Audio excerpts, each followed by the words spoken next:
And doing right when we've been posting it. Okay, perfect. Thank you. So we have begun recording. Welcome everyone as you join. We can probably start soon, but make yourselves comfortable, make sure you're hydrated. And for those of you that are joining, we were just having a great conversation with some of the early arriving students and team members, and we were saying, please don't be shy about asking questions because this is such an essential session. It's usually a pivotal one which discusses things that students don't learn in design school, because it talks about financials. It's your time to talk about the most complicated aspects that you'll want to solve before you make your pitch deck. And then of course, later in the session, we're going to get into, how to structure your pitch deck. And then we've made the next session soon so that you guys have plenty of time after that fifth session to then prepare for the actual pitch. And you can meet with us.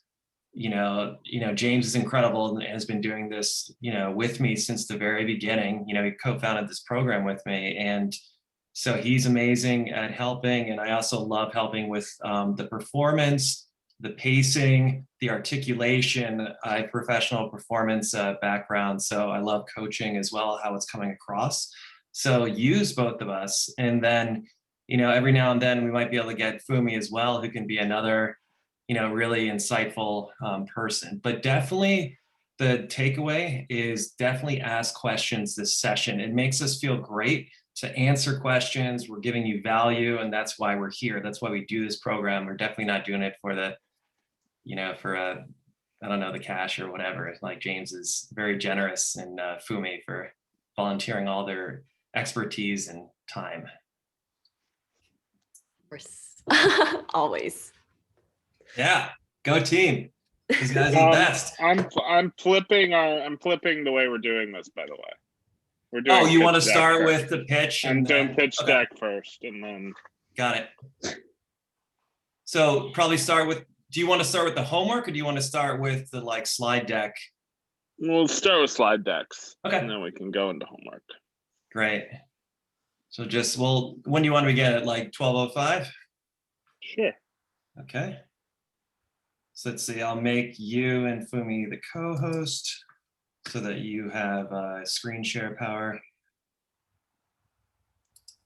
Let's see.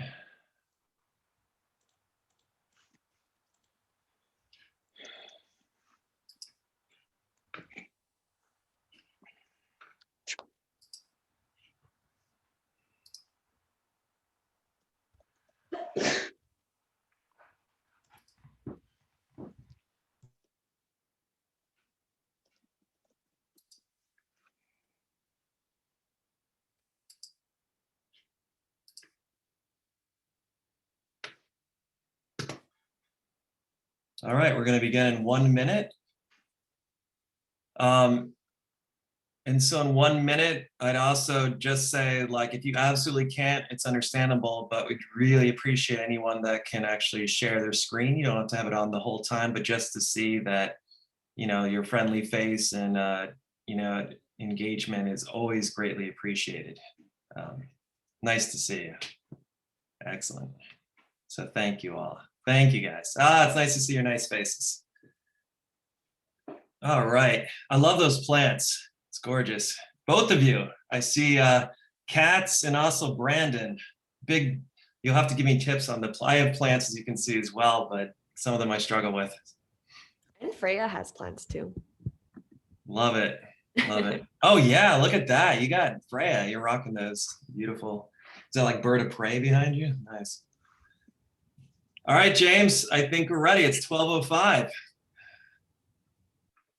Are we ready? Really? Emotionally? Spiritually? No. Great to see everybody. I know I'm seeming a little bit out of sorts today. It's been a weird week. We had a surprise board meeting on Thursday, and that led the entire week to be wild. But anyway, today we've got a great session lined up. It's actually going to be pretty intense for a lot of you. So we're starting out with the fun stuff, which is pitch decks. What does the perfect pitch deck look like? How to pitch? What do you do? I have a pitch deck from a company that I tried to found last year. Didn't end up working out, but that's neither here nor there. And I have a pitch deck for the Y Combinator pitch deck, and then I also have some Guy Kawasaki slides that we can look at. And the whole idea around pitching for each and every one of you is going to be entirely about telling a story. So we're not here when you're up and you're pitching in front of people. They don't care about all the steps you took to get to the conclusions you got to. They want to hear the story of why they should care right now. Like it's all well and good that there's a lot of effort we do as entrepreneurs behind the scene, but the reality is that the only time it's going to matter is if we're actually able to tell our story. And this works for both entrepreneurism, so you starting your business, as in life when you're going out and you're trying to pitch your boss for promotion, or you're trying to convince someone that you need to be hired. It's all about how do we craft the things in our brain, the things we do on a daily basis, into a cohesive, coherent story. My wife calls it the blah, blah, blah. Like you're able to blah, blah your way into things. And the idea is it's just structuring your thinking.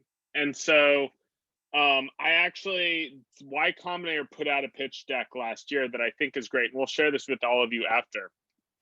But after seeing hundreds of thousands of pitch decks and working with hundreds of entrepreneurs and startups, they realized that most people it's the story that people have a hard time with. So I'll run through this really quickly. Basically, it's like, this is their seed deck template. And so up front, you see them coming in. It's just a title page, like a basic description. So if you're Bagasse, you're making toys out of a sugar plastic. Like, I know that's not actually, like, that's way oversimplification, but the idea is that you're just saying the one line that drives home what you do, high level. And one of the things, why? And for them, it's founders build bad seed decks. People in general aren't great at telling their story. And it makes it hard for people to actually understand what you're doing, for people to get your message and to understand. Brandon knows very in great detail what that looks like from the building it perspective, because we went through that a few years ago. But from the building bad seed deck standpoint, it's so easy to build one that doesn't tell your story. And this template, it solves problems. So as you can see, the transition between these two, we go from, here's a massive problem statement. In general, people can't tell their stories. Makes it really hard for a VC to look at them and go, I want to help you. Well, they created this template to solve the problem. It's fast, it's easy to use. Here's your solution. Just makes your life super easy. So each and every one of you, when you're telling your story, it's be succinct. So this first one, when you hear me pitch, you're going to hear me ask a question. And I always start with a question because immediately it frames your problem in your audience's head. So it's like, for Second Skin, it's, how many of you are scared of getting COVID by touching objects? Or how many of you, it's basically asking the question that's going to relate to your audience. So if you're pitching that dog walking service we were talking about last time, it's, how many of you feel like you don't have time to walk your dog during the middle of the week? Or how many of you feel bad for your dog because you don't have enough time to walk your dog in the middle of the week? So transition directly into how you solve that problem. Say, well, look, these are all the people that are using us. This is why people conduct. And so most of you don't have people yet. So what you would put in here is, based on our research, these are all the people we think will use us. These are all the people, based on our research, we think we solve this, or we know we solve this problem for, and who we can get on board. This is how much money you anticipate making. So this is that finance part that we're going to get into a little bit later, which is how much do we anticipate creating, or how much value do we anticipate creating in a short period of time? It's not something, you're not going to have this, but you'll have something simple, and you'll see it when I pitch mine in a minute. James, why do you say here trick slide revenue would be better, but this is okay? Like, what do you mean by that? You don't have revenue. Like, the answer is you don't. Like, nobody here is going to have revenue. So if you have revenue, put it here. Okay. If you don't, put your research that shows how much revenue you can make. So meaning, like, it'd be even better if you actually had like evidence of revenue, but in order to do that, you'd have to have already had this company exist for a certain period of time. Okay, got it. You have to sell something to have revenue. And if you need money or need support from someone before you get to the point where you can sell something, then you're gonna need to have your research front and center. And that's what we did, where it's going out and talking to people, coming up with problem statements. And why does it work? How do you actually solve the problem? What is the value that you're creating? So it's like, depending on what you do, how do you improve your users' lives? Like, you're solving the problem. How is it? How are you going about doing that? And then say, how do you make money? If you're selling toys, what's your margin on the toys? You're selling design services, what's your, like, how are you charging for that? How are you actually bringing in capital? If you're a not-for-profit, it's how are you actually planning on keeping the lights on? And this is where you say, like, we're starting here. This is our start. This is where you get to throw out your future plans. Like, what do you see happening going forward? And please do not, and I'm begging each and every one of you, do not say you plan on taking like 3% of your given market, or you plan on taking over the world, or you plan on, no megalomania, please. Also, realistic numbers. Like, you think you can take, remember when we did our dog walking example, how when I was looking at it, I saw that New York was the best market. But then I saw secondarily that there are some areas within New York that would be better than others. So for me, my near-term growth is going to be expanding to those new areas within New York. Long-term growth will be expanding out to San Francisco, which was the second best market. And so it's have your research kind of drive this slide, where it's saying, we plan on starting here because our research says everyone's here. You're creating a bike cafe in upstate New York.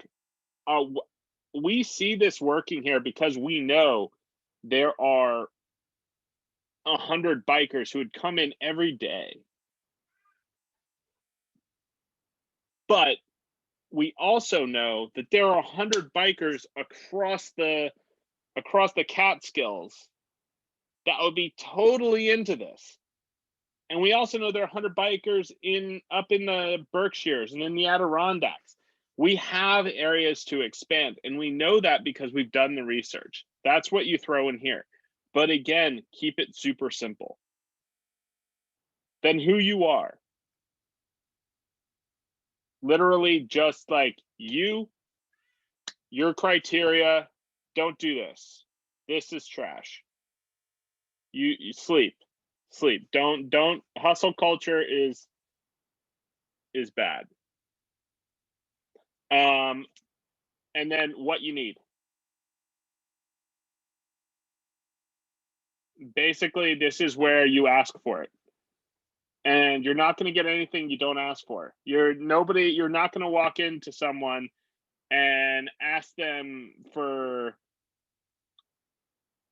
friendship and they're going to be like, you know what, actually, I'll give you $1 million. No, if you need $1 million, ask them for $1 million. Maybe like ask for advice before you ask for the $1 million, because always start off asking for advice, getting their feedback on things. But once you actually get into the pitch, because everybody knows that advice is actually asking for money in the world of investing. When you get in there, if you need money, say you need money. If you need support, say you need support. The reality is these people do get so many pitches. They get so much information. If anyone you talk to, like, I'm not like a senior level executive at my company, and I get 40 emails a day from random outreach people, like random salespeople, random people wanting things from me that I don't know. And so when you think about people who have like are some of the most sought after people in the world, some of the people you're trying to partner with, getting in front of them is actually going to be very difficult. And so prioritize their time instead of yours. And by being succinct on this final slide, being succinct through this entire thing, you'll see this is only 11 slides. And I'm willing to bet the first time y'all made pitch decks or made decks, you made like a 30 slide deck.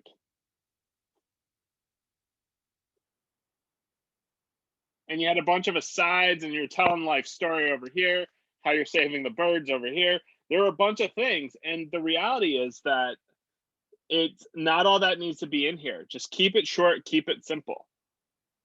Anyone have any questions? I see there have been chats. If any of the chats been questions.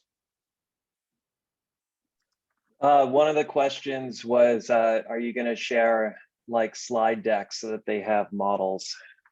Oh yeah. Yeah. You will all be shared with this deck. So basically, everyone, this is a super important. The reason that we're leading with this, which I think is a great idea, James, is so that you have kind of an idea of like the 10 main subjects to cover for your, like each of the 10 slides, what to put in each of those slides. And so this is giving you a very clear roadmap. So please ask lots of questions about this. And there's no such thing as a bad question. He was saying financial terms that probably a lot of us didn't learn in art school or design school. So ask away.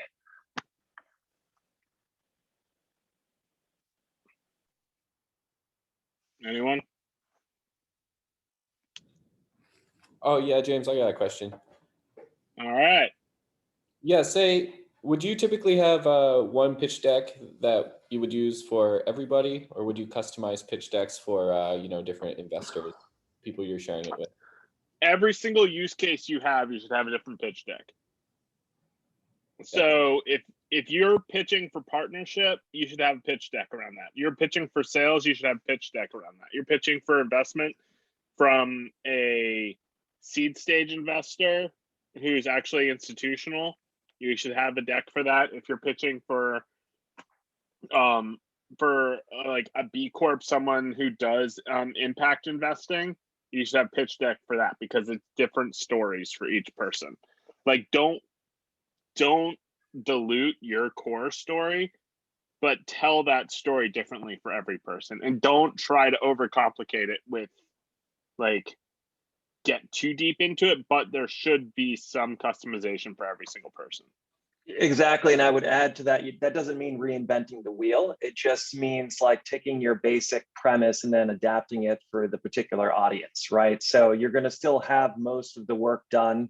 You just might tweak it depending on who your audience is.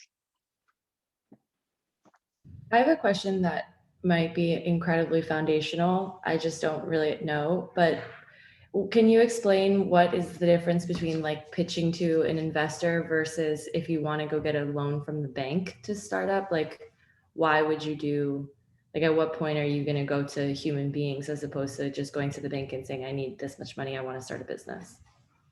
So that we're going to go into that a little bit later. They're two very different theories around starting a business around that. So investors, a high level, here are the reasons why you go to either or. Again, I'm not a lawyer. Saying that up front, not a lawyer. Everyone here heard it. It's recorded. I'm not a lawyer. To that end, you go to a bank to seek a loan if you have if you have collateral to put that loan against. Like, if you're pitching a bank for a loan, you have to be able to prove to them beyond a reasonable doubt that they're going to get their money back. In every sense of the word, they need every single penny and interest, and they're going to need you to prove that you can deliver that. So, and it's like if you've ever gone to a bank for a big loan, even if you have like a high salary, if you're like a freelancer, for example, you're considered very risky. Even if you're making six figures as a freelancer, where they're not going to just necessarily give you that kind of capital that you need to invest at the beginning. Yeah, if you don't have cash, you're going to need to prove you have a certain period before that you can actually afford to pay against. Like, you'll need to show, if you're taking on $100,000, you're going to need to show that you've made at least $100,000 for 6 years. Or you have $100,000 in the bank that you can throw against collateral, or you have a house. I was going to say, not just that you're earning income, but your savings. So that's what they're really going to pay attention to. Because I know people that were making, I just spoke to someone in Silicon Valley. She was making 350,000 a year, and she was having trouble getting a loan at a bank just because she didn't have like over $1 million in savings. Just to give you so we're talking like you need super high insurance numbers. That's a great question you asked, by the way. Yeah. Why would you go to an investor? Because their barriers to entry are much less high. An investor, so your average angel investor is writing 10 to 30 checks a year, each of them for the same amount they're going to write the check to you, and they expect 90% of those businesses to fail. But the 10% that don't are going to pay for the rest. And so while the bank expects every single penny they lend out to be paid back, like my company that I work for, we raised $40 million in November. At the same time, we took out a $250 million loan from a bank to use as collateral for our banking business. Why could we do that? Because we do $3.5 billion in transactions through our platform, and we were able to use that and other financial things that we have on the side to pay for that. But we're able to prove to the bank that they will get their money back, and so they gave us that line of credit. That's not something everyone's going to be able to do.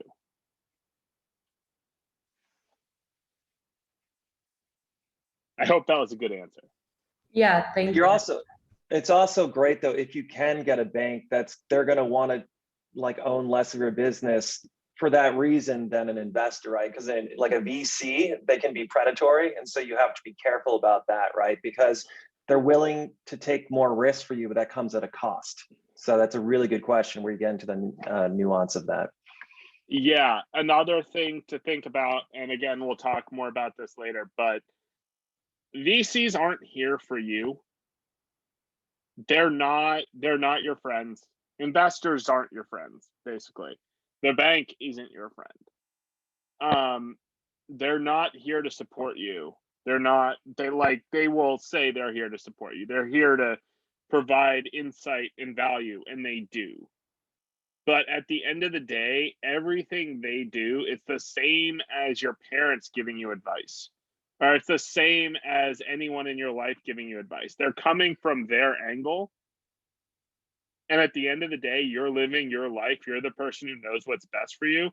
At the same time, you're the person who knows what's best for your business.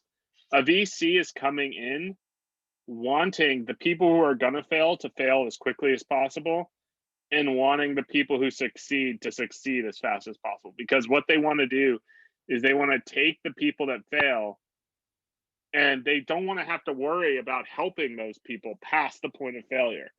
As long as you're on their books as being a live company, they have to support you. Like, or else they're not doing right by their investors. So the faster you fail, the faster they get out of that. Or if you're going to be successful, you're going to make their entire book, at which point they'll throw everything they have at you. So basically, like a lot of things in life, you're looking for a mutual benefit, right? You're looking for a partnership where both of you benefit from that partnership. So it's not to be scared of VCs. It's just, what he's saying is just to be cautious. Yeah. All right.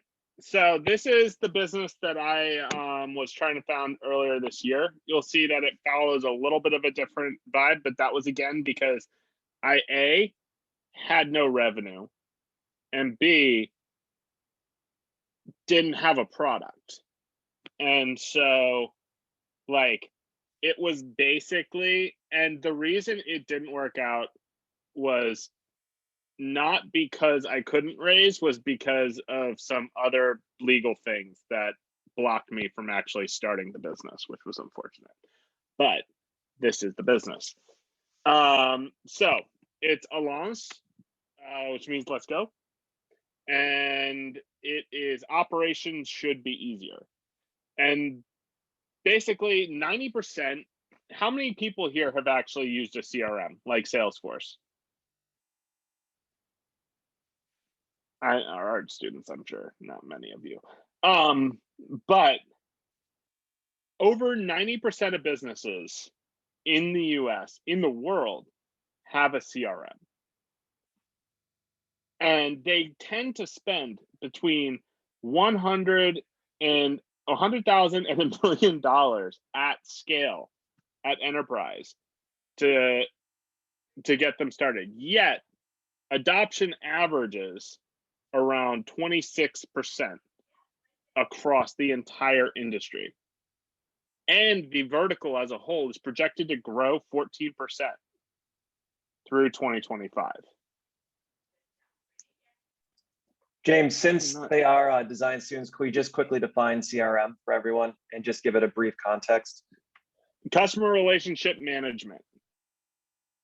It is a tool to manage your customer portfolio. So all of you, you're looking for your first 100 customers. This is the thing. You plug it all into it, and it will manage all the information for you. And you can actually manage your pipeline. You can see you can do reporting to see how much revenue you pulled in. All of that stuff is built into your CRM. CAGR, compound annual growth rate.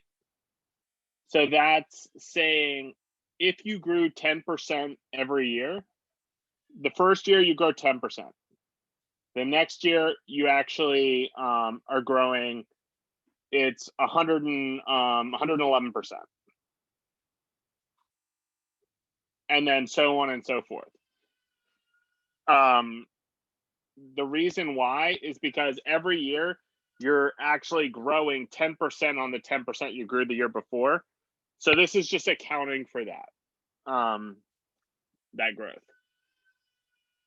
So at the same time, average implementation time is 11 months. I tripled down on the problem statement here because right now, so you guys know, the average spent to fix this is $8 billion a year in the industry. So I doubled down on the problem statement. And CRM is focused or trying to do too much. They're focused on as many as 23 different priorities. And the cost of implementations can literally put companies out of business. And with and the market is incredibly crowded.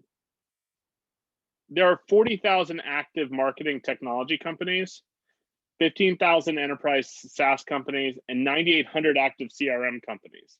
Yet, Salesforce controls 34% of the market. So I want to create a CRM that aligns everyone across the board, brings it all into one place, simple and easy by centering it around the sales cycle and how reps actually work. So your salespeople are out there selling. I built this CRM, but no matter where you are in the life cycle, it'll actually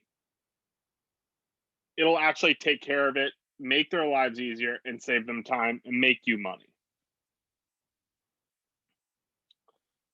I use intuitive onboarding that accounts for everything. I can actually take you guys through that flow if anyone's interested. We have flexibility for any industry, any channel, any scale, any sales methodology.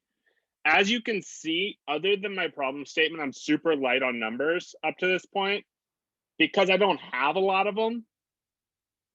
And so in that case, I'm doubling down on the problem and how I solve it. So who's our target market? Growth companies, growth stage companies on the verge of scale. Growing companies have begun to scale beyond their current CRM capacity. Basically, as companies scale, and this is something that resonates very heavily with investors and businesses, you end up with marketing sales misalignment.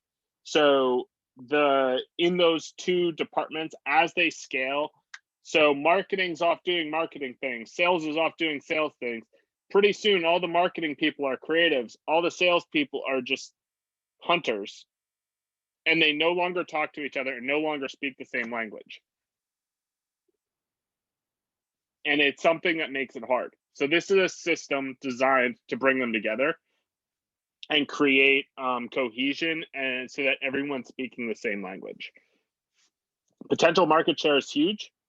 So $56.6 billion total CRM market in 2019. Total Salesforce services, $8 billion. Our initial target is 45 million. So as you can see, I'm saying like, I'm going for a big market. I was asking for a lot of money, you'll see. But I'm going for a big initial market, but that is a small fraction of the total market itself. Raising $1.75 million. I went through the math to figure out this is actually what it would cost me to build it. And we'll go through that a little bit later. Current plan. I recommend this because it doesn't tie you to a timeline. Like if you put a timeline, you're going to be held to it. So saying currently, what I'm working on currently, what I'm working on as soon as possible, next, soon, future.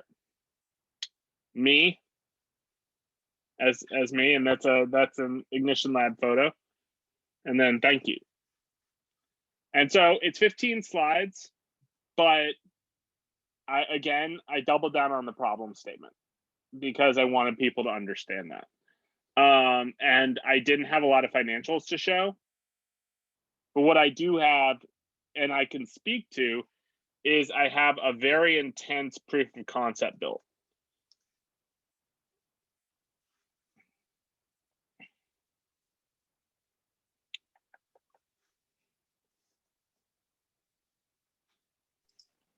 Where is it? James, can you define for everyone what proof of concept means? Proof of concept is literally that. So whatever your thing is, it's can you actually build it and will it make sense and will it work? Like, is it a thing? And you bringing that to an investor will actually prove to them that you can in fact build it. So like, this is my onboarding flow for this. where it's saying setting up person, sets up person object, walks through step by step, not pulling information from people, but just presenting them with options and saying, okay, you have this, we'll do this. You have this, we'll do this. And then as you go, building out, okay, what are your sales segments? What does this look like? All of that, walking through every single stage. For people who don't use Lucidchart, I very much recommend it, because if you think creatively, and given that probably everybody here does, it's something that really kind of is easy and flows. And it's an easy way for you to map your thoughts and how processes would work without actually having to build them. Because as you can see, I have an incredibly complex onboarding flow here that I sent to a few people, and they came back and they were like, oh, this is perfect. And like, we're very close to actually moving on that raise. And then it ended up not working out again for other reasons, which is unfortunate. But James, can you explain B2B, business to business versus business to consumer? Because does everyone see B2B and then B to C? Those are important. So yeah, B2B is businesses selling to businesses. So if your primary vision is to sell your business to someone else, that's going to be B2B. Like, if you're if you're going to a Salesforce and you're pitching them your services, that's B2B. If you're going down the street and selling to the retail store down the street, that's B2B. If you're walking down the street and pitching people on the corner, that's B2C. Basically, if you're selling to an individual person instead of a business, it's B2C. Let's see, we got a chat, if that's a question. So other things I mapped out here, what does that B2B sales cycle look like? How am I building out this sales cycle? So it's saying, okay, this is actually how it's going to be structured here. I built out object relationship diagrams, lead assignment flows,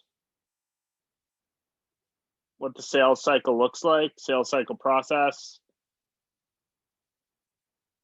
I built some fake pages here.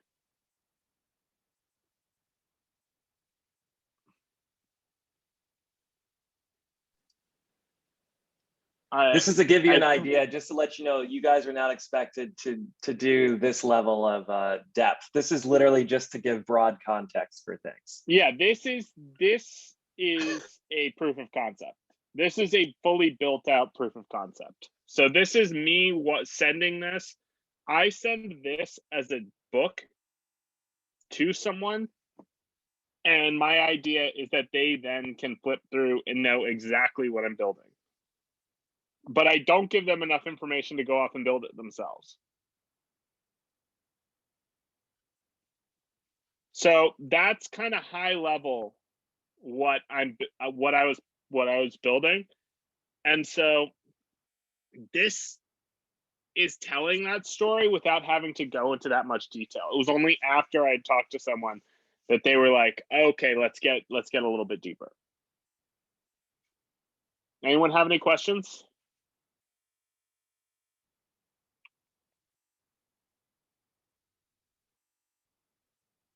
Cool. All right. The final thing I wanted to share, and I'll share this with everyone, is this. And this is, I like this because of its simplicity. This is Guy Kawasaki. He did a 10-slide pitch deck. It's going to look pretty similar to what you've seen. But basically, title, problem, value prop. He calls it underlying magic. It's basically why you, like, what are you doing specially that I couldn't do, or that Carl couldn't do? Like, what makes you? What makes your business you? What makes it work? Business model, how you're making money, go to market, how you're actually going out there to find people, what does the competition look like? Honestly, competitive analysis, like, it's good to have. It's great to have. It's like really good to have a good vision into the market. Is it going to make or break the presentation? No, but if you don't have it in your presentation, the first question you're going to get is about it. So you have to have done a competitive analysis. It doesn't necessarily need to be a slide in your presentation, though that is good. Management team, this is critical. So, because at the end of the day, unless you're going to go pitch a bank for a loan, you're selling you.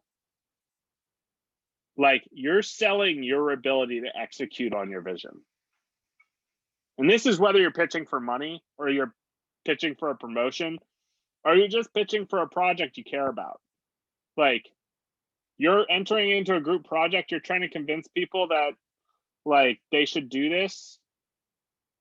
The only way to convince people is to be able to pitch why you. Why are you going to help them get it done? Financial projections, and then current status. Like, what have you done? And what do you plan on doing? And then you can ask.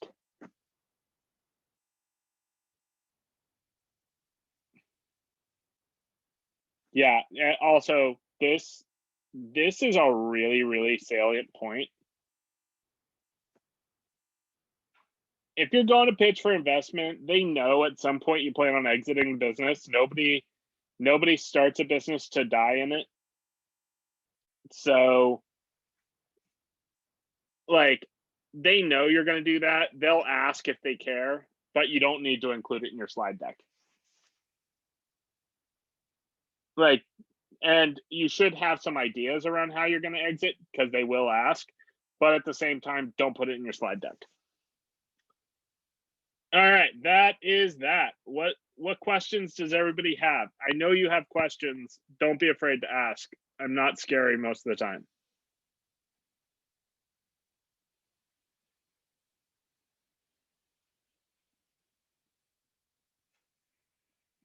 Pretty nice crickets we got going on here. Yeah, so you might be looking at those 10 slides, and what you might be thinking is, okay, it's obvious how I fill out my problem statement, but how the heck am I going to fill out this slide? You know, so those kind of questions are really understandable, and it's a great time to just ask those. There's no such thing as a bad question or too foundational. There's no way. So just, we can look at those together, those 10 slides, and then see if you have questions about them in relation to your own presentation. Can we go back to the 10? Yeah, James, that'd be great if we could screen share those 10, and then maybe that would inspire some questions. Which ones? The Guy Kawasaki or the Y Combinator? Yeah, where you can look at, Okay. like, yeah, each of the 10 slides. Yeah.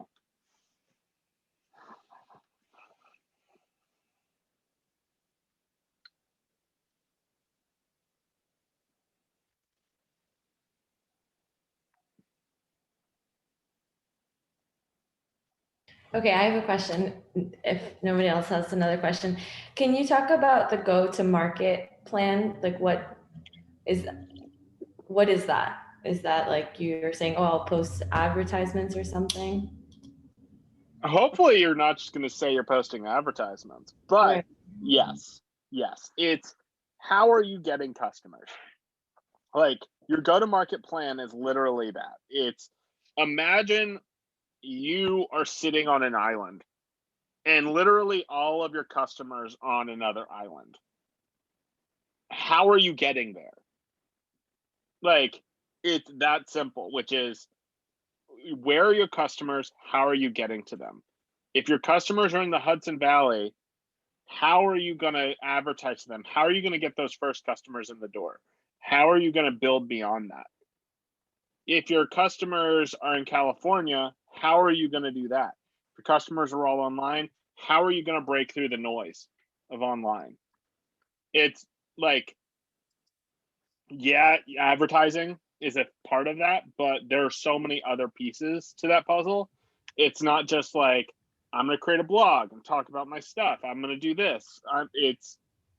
What is the specific strategy you have created to either digitally or in real life walk up to every single one of those customers and sell them your product?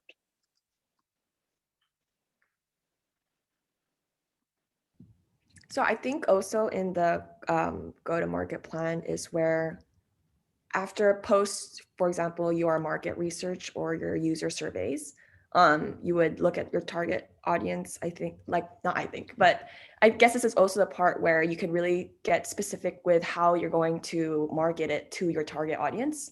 So you could consider like the demographics of the target audience and think about ways to creatively create your own approach and sort of sending it to the market to your product.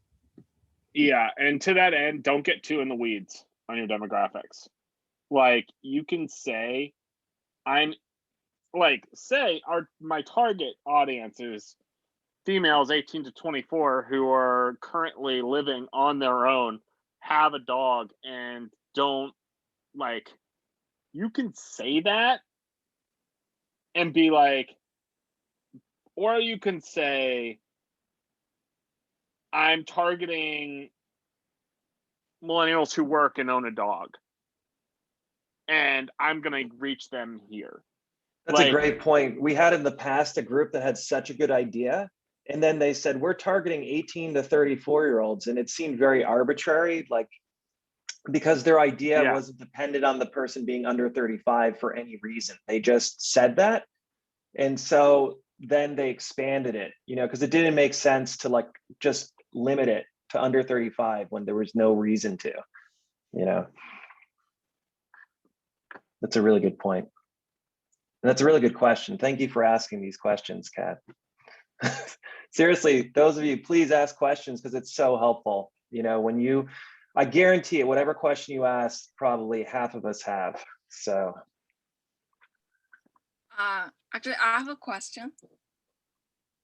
Yeah, like when you are pitched to a potential investor, are you expecting that they're gonna give you all the money you need, or like you expecting several investors? Like if you get some, would you tell them the other, like, oh, I already have the other potential investors who's interested, or we already get some portion of the money we need? We will tell them the yeah. information. Yeah, so you're saying, I need to raise $1.75 million, and you're talking to an investor, and the investors, you'll know what kind of checks they write before you walk in. If the investor writes on a $150,000 check, you already have $150,000 in the bank. That means you've got traction. You've got someone who believes in you. Saying that you've already gotten money says you've got someone that believes in you. And that in itself is traction. That's you having sold. That's as good as revenue in their book. Okay.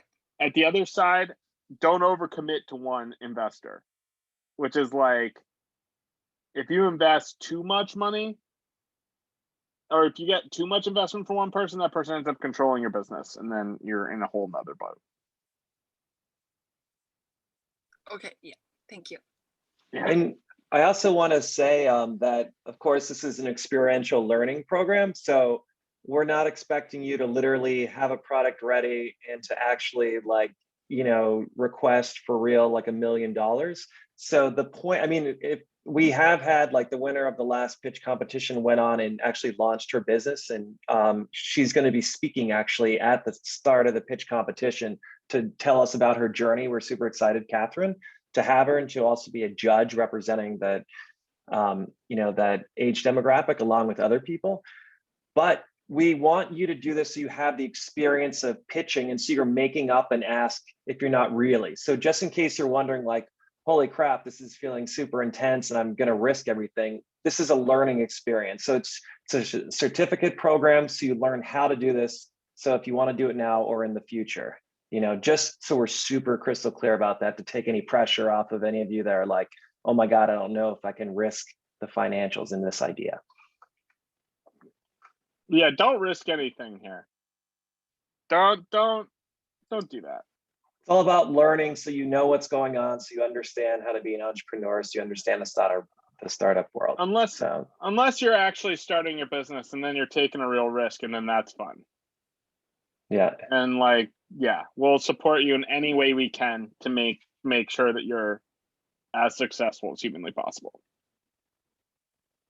These are great questions. Other questions? We have 10 minutes before our expert on crowdfunding joins us. So please use this time so that you really can feel prepared in your own deck, making your own deck.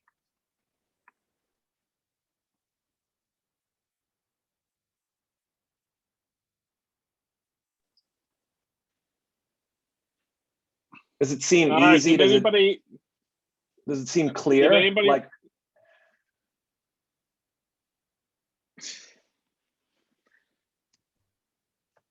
yeah, flipping gears a little bit. Did anybody run into any challenges as you were coming up with your problem statements, or anybody want to pitch their problem statements?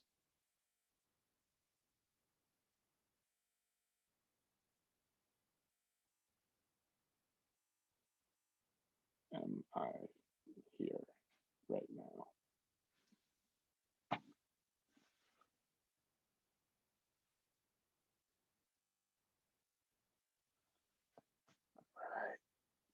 Cool.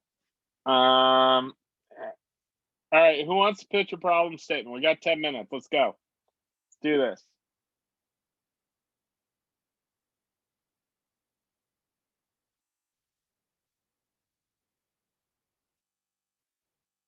Seriously?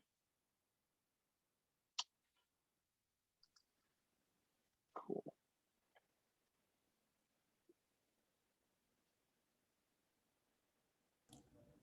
I guess we could go. I mean, why not?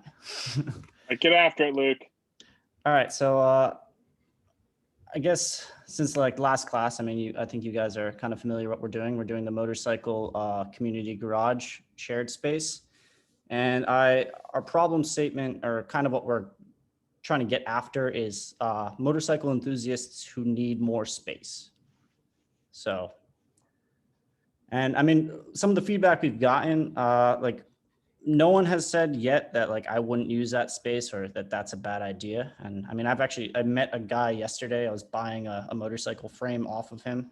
And he just had like a whole bunch of parts and bikes like just in his back alley behind his house. And I actually mentioned the idea to him, and he was like totally gung-ho about, you know, getting additional space for cheaper because he lives in the city. He has like 7 bikes behind his house, and then like, I don't know, 100 parts just like sprung around, but he has nowhere else to keep on like adding to that.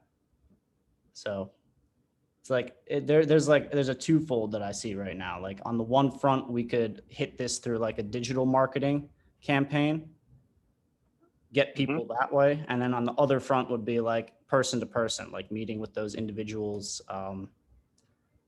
I mean, I'm becoming a motorcycle instructor simultaneously. So I have like that route to meet people in person.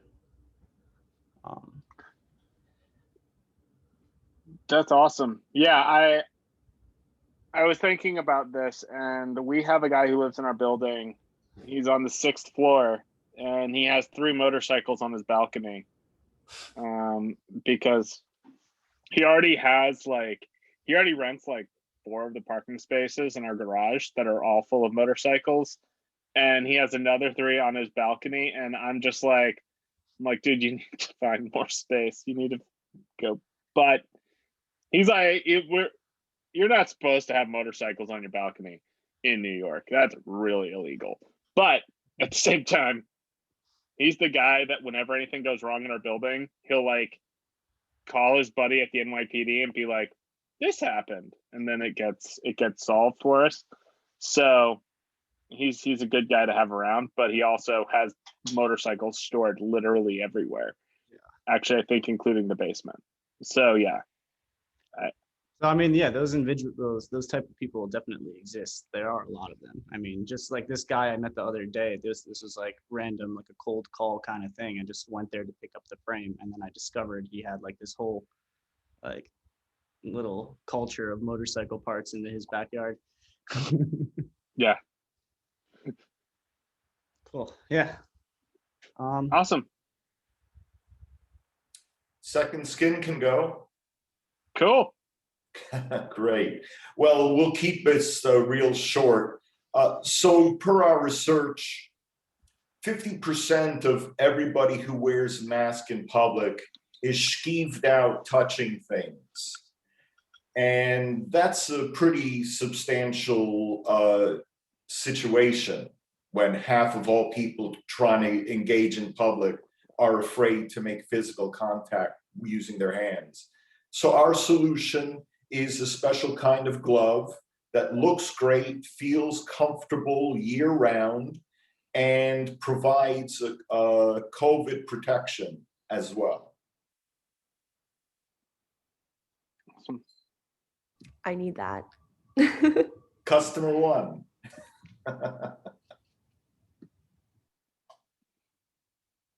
Yeah, I like your problem statement, and I like it's timely, and I think that that's a good thing for us / world / Thanks, James.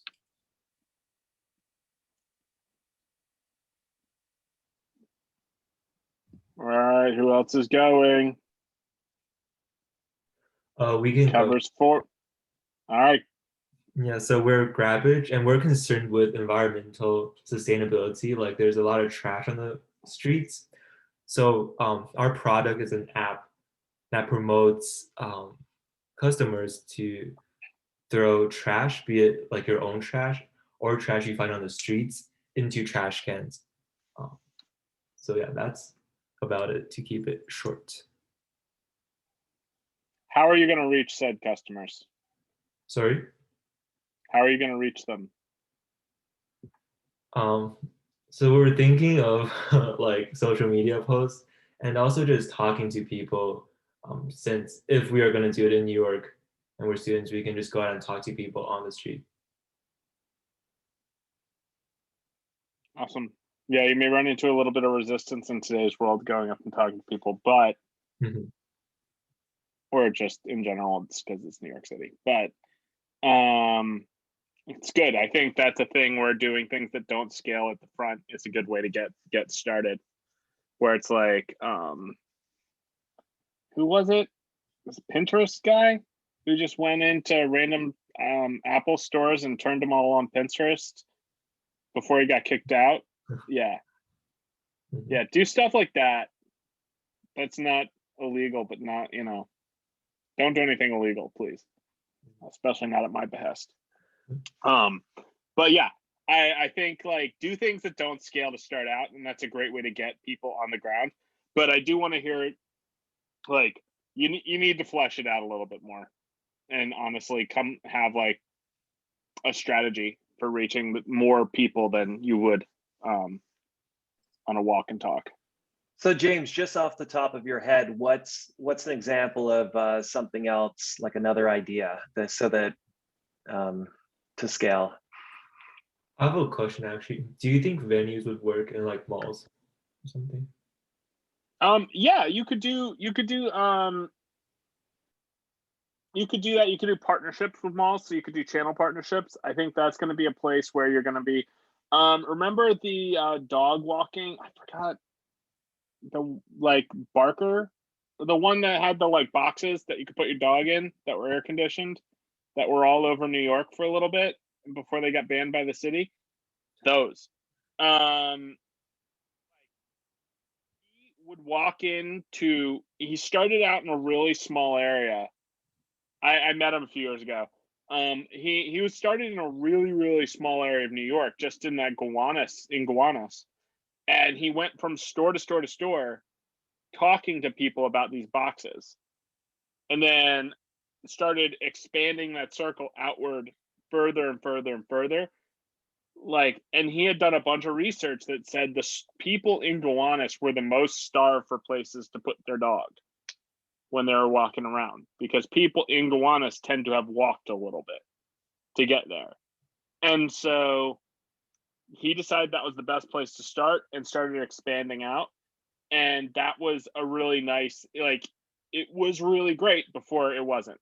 But now he still exists, just not in New York City.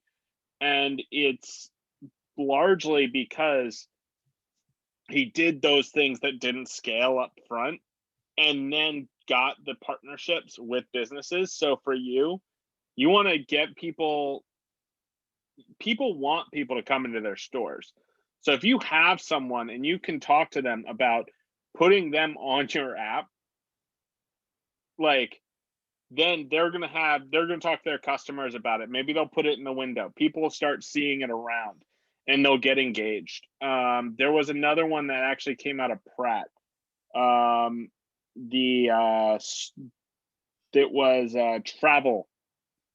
Like, people who travel come from the airport, they actually have to store their bags somewhere when they're walking around. And so this was businesses with excess space, pull them in, drop it there, you pay them a rental fee, and they watch your bag for the day while you go shopping, while you go visit places, that entire thing. Their thing, they did the exact same methodology, and they sold their company like 2 years ago. And so it's start off doing things that don't scale, but very quickly figure out how to transition them to bit broader and broader markets. So if you're building a network and you want to create real network effects, to the point of what we talked about earlier, find an area, conquer it. Don't look at all of New York. Think of yourself as like, I'm not going to say that guy's name. Like, you're Alexander the Great, basically walking into an area, conquer that area, take everything in that area. That area is yours, and make sure that you have 100% of the focus for your business area in that area. And then people will start talking about it and you'll actually have something to spread from. Diatribe over. Awesome. And that's a perfect segue into our esteemed guest, Julio. And also I have to say, Julio, I love the lighting. Like, it looks like you have this beautiful, like, cinematic lighting. Is that the Ring or something? Like, you have to give us tips. You're putting me to shame. I have a good setup here because I do a lot of webinars and things like that. So I've been slowly building it up. That's great. Well, so of course, because it's Zoom, like, if you need to, like, take a bio break or whatever, you can do that at your own leisure. But this is a great opportunity for the next 55 minutes or so. We have Julio, who is, I think you'll find, an incredible resource. And so I'll just give it to you, so you can introduce yourself and take it away. Awesome. Thanks so much, Carl. It's really great to be here. So yeah, what I'm going to do is I did put together a presentation that I'm going to go through. At the end, I do have a little exercise that, if I time things right, we should have time to go through. But, what I'm going to focus on, I'm going to switch to my slides, and then I'll kind of go back and forward between my slides and me. But, what I really want to focus on today is, wait, is it coming up backwards? No, it's not. Okay, great. Going to market with crowdfunding, I think, one of the things that I would say about going to market with crowdfunding, why, even if you're doing a product that you're not planning to go to market in crowdfunding. Well, Julio, yes. Sorry to interrupt you. It looks like only your square is showing the slide deck for some reason. Oh yeah. I can do a full screen share. Yeah, because let me actually, I'm gonna have to change my setup a little bit, because the way that I set it up is that I have, from my video, so I can control it more, I have the slide embedded. So what I was going to suggest is you can just change the view. If you guys go to the top corner where it has view, change from gallery to speaker view. Correct. And that will let you guys see me a little better. Sorry about that. Thanks for explaining. No, thanks for explaining that, because I have it in gallery, but when I put it on the speaker, then it works like so much better. So thanks for explaining that. Awesome. Yeah, this is one of those other things that I've set up, so just make it easier for me to present. But yeah, what I was just saying is that the reason why crowdfunding can also be really helpful, even if you're not planning to crowdfund, is that it does essentially crunch all this work that you have to do, however you're going to launch, and puts kind of a framework around it. So of course, not everything will be applicable to you, but there's going to be a lot of things that will still be applicable to you. Let me just share a little bit about who I am. I'll just share a few quick facts about me. At the moment, well, first, the way that I started my career was actually in marketing and digital marketing, when digital marketing involved shipping out CD-ROMs. So that was quite a long time ago. And I mean, some of you might recall those days in the 90s when we were starting to do, landing pages, starting to do banner ads, but it was really the bulk of agency work at that point when it came to digital was creating CD-ROMs that we would send out. So about the first 10 years of my career was spent in the world of marketing and the very, very early world of online marketing. Random fact about me, I actually made it onto the cover of the New York Times once. Just a lucky coincidence of having to be in a day with a very little news going on. And I happened to be in Fort Trinon Park with a New York Times photographer near there. We were actually really annoyed by this guy who was taking pictures of us. And then lo and behold, on Monday morning, we are on the cover of the New York Times. So now the more relevant background that I have, after those two kind of random facts about my career, is that I actually led Kickstarter's design and technology outreach team for a good number of years. I was one of the two people who really helped build that team from the ground up. And that team, is essentially responsible for scouring the globe, looking for people who are working on interesting products, and then helping them bring those products to life on Kickstarter. And I spent about 5.5 years at Kickstarter, from my early days when that team was just getting started through to the point where, that team and the community, the design tech community on Kickstarter had scaled substantially. Since Kickstarter, what I took about 8 months off, just a family leave when my daughter was being born.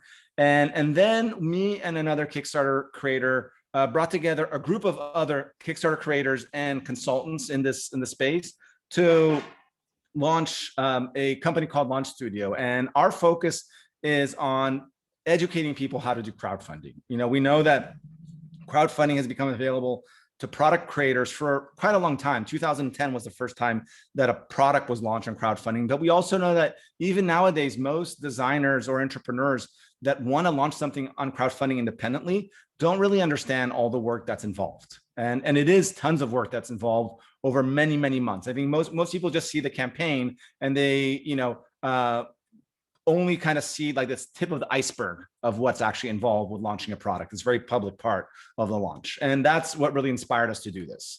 And so now really quick, what I want to talk about today is we're going to spend just a little bit of time. These times are not, I wouldn't pay attention to them. I actually, will expand and contract some of these sections as required. And also I would say, if you have questions, if it's a big question, I'll probably say, I'm not going to answer it now, but I'm just pulling out the chat. If you have smaller questions, like about very specific to the content that I'm doing, I'm happy to stop and address them as we go along. So I'm going to start with why crowdfunding, like why crowdfunding is great for a lot of products as a go-to-market strategy. I'm going to talk about the forest, and what I mean about the forest is like a really high level of what it takes to crowdfund, what it takes to successfully launch a product in crowdfunding. Then I'll dig into a few points in this kind of forest that I paint. I'm going to look at a few trees, a few different specific areas that I think is relevant to dive into a little bit more. Then we have this little exercise that I put together. And then, if we have time, we'll have a short Q&A. I don't know if we'll have time, but we can hope that will happen. So I think the first thing to really be super, I think you all already know this already. I mean, you've been working, probably on the product that you're working on for a long time now. I know the Ignition Lab program is a long, many months. But it's really hard to launch a product, and, it takes just tons of work across, from product development, audience development to marketing, communications, operations, all these different things that you have to set up to launch a product. And, crowdfunding can make that process easier, but it's really, really crucial to understand it can make that process easier, but it's still really hard. I think crowdfunding, if you have the right type of product, it will help you, but it's still going to be a hard process. And the way that it helps you is one, it helps you with cash flow. If you're making physical products, having to pay your factory before you actually have customers is really difficult, because most factories require payments many months before they actually ship you a product. And when you're a startup and you don't have a lot of cash, that can be really tough. The other thing that it does is it can help you validate your market. So it can help you determine, and I want to be clear here, crowdfunding should not be the first way that you validate your market. I think as you're developing a product, you should be validating your market by talking to your customers, or your prospective customers all along that development path. But crowdfunding becomes a place where you actually ask them to pay you money for that product, and do that at a bigger scale than you did before. So it is a way that you get this kind of next level of validation about your product and what you're doing. The next thing that it does is it helps you build relationships with your first customers. Going the crowdfunding route, and this goes to one of the things that, crowdfunding is really ideal, especially the kind of crowdfunding that I'm talking about, which is rewards-based crowdfunding. That's the kind of crowdfunding where somebody supports what you're doing and you give them a reward in return, not a piece of your company, which is the equity crowdfunding. But when it comes to reward-based crowdfunding, you are essentially building a direct relationship to that customer. And that customer is not just getting a product, but they're actually going to follow along with you on this journey that will usually take many months, sometimes even more than a year, before they actually get their product into their hands. And then after that, they will have that product in their hands, and you're still going to be in touch with them, especially if they don't like about something that you're doing, or they are blown away by what you did. But it's important, like that's very different than selling your product on Amazon or selling it in a retail shop, because in those instances, the shop is the one that has that connection with your customer, not you. And then lastly, crowdfunding provides a really powerful framework for launching. Launching is tough to actually even, how do you create a launch campaign? Like, how do you time it? How do you, and there's a bunch of ways to do it, but crowdfunding provides a framework that has been proven to work. It doesn't always work, but it is a framework that is really powerful, that has, this built-in, like set time frame. It has this built-in goal that you're trying to reach, that all these things that help, ideally you can leverage those to create this additional sense of urgency that can help you motivate people to join you on this journey and to help you get your product produced and manufactured. So quick important thing to keep in mind here, crowdfunding tends to be really great for physical products, not so good for digital products. That's like, there's definitely a few examples of, Font Awesome raised $1 million on Kickstarter. You have other digital products that have raised that much money on Kickstarter, but it's very rare. So by and large, crowdfunding is a great place to consider for launching physical products, not so much for physical products. On the same same range is like crowdfunding, great for consumer products, not so good for business to business products. If you're creating, a hardware piece that's really, you want to sell to companies, probably won't work on a platform like Kickstarter or Indiegogo. However, if you are working on something for like small studios, if you look at, for example, the thriving community of digital fabrication tools, photography tools that are used by professionals, that are used by small studios, in that realm of like the enthusiasts, borderline with the prosumer and pros, more like smaller studios, there, I think you can still use crowdfunding for pro level products in a way that can work well. So let's really talk about high level, like what crowdfunding entails. I think the first thing I like to always say is that, in crowdfunding, you have to look at it not as a transaction, but as a journey together. At the end of the day, yes, you are getting money from somebody, you are going to send them a product in the future, but it's not, and I think the core thing there is, this is not a immediate gratification type thing. They're not buying something even like, from a like direct to consumer brands where they buy something maybe on your e-commerce site, but in those instances, they tend to be much more this kind of immediate, like a transaction, immediate gratification type thing where they're going to get their product in a few weeks or a few days. And crowdfunding really is not that. So a lot of times people think about crowdfunding in the same place as e-commerce. There's a lot of similarities, but this is a really core difference that it's important to keep in mind, because it does color a lot of how crowdfunding works and how it differs from other things like that. What I've identified from this time, working at Kickstarter now with creators through Launch Studio, is that there's like 5 major levers that you have to succeed, 5 different points of leverage that you have when you launch a product through crowdfunding. And I think a lot of these points of leverage are very similar to launching products through other means. One of them is, you're going to have to develop a product that people want. We're of course not going to talk about that here today. You've been talking about that in a bunch of your other sessions that you've had to date. And I will touch on 2 points of this when we proceed to the next section, but it's not going to be a big focus of the presentation. One thing that you need to do to launch a product in crowdfunding is you need to build a community before you get here. Gone are the days where you could just launch something on a website like Kickstarter or Indiegogo, and you could just expect it to go viral. And you could ride this wave of excitement around the mere fact that you're launching something with this new novel approach to launching something. So nowadays, you need to usually do many months, sometimes years of work before you launch, building community. And a lot of those building community, some of those things that James was talking about non-scalable ways to build community. We see a lot of creators, before they go on Kickstarter, they will, spend time doing one-on-one community building things just to really get the right group of people excited about what they're doing. Next, you need to build a really compelling story around what your product is. The reality is on crowdfunding, your product is your story. People don't get to play with your product. They don't get to see it. They don't get to touch it. So like I often talk about Kickstarter as a storytelling platform as far as creators are concerned. Online ads has become a really, really important channel for driving both leads before a campaign launches and also pledges when a campaign is live. And we see creators spending from a few $1,000s to hundreds of thousands of dollars. So I just say that because that goes to show you that we see people using online advertising in a bunch of different ways at a bunch of different scales to help, a lot of times to help do even complement some of the community building work that they do.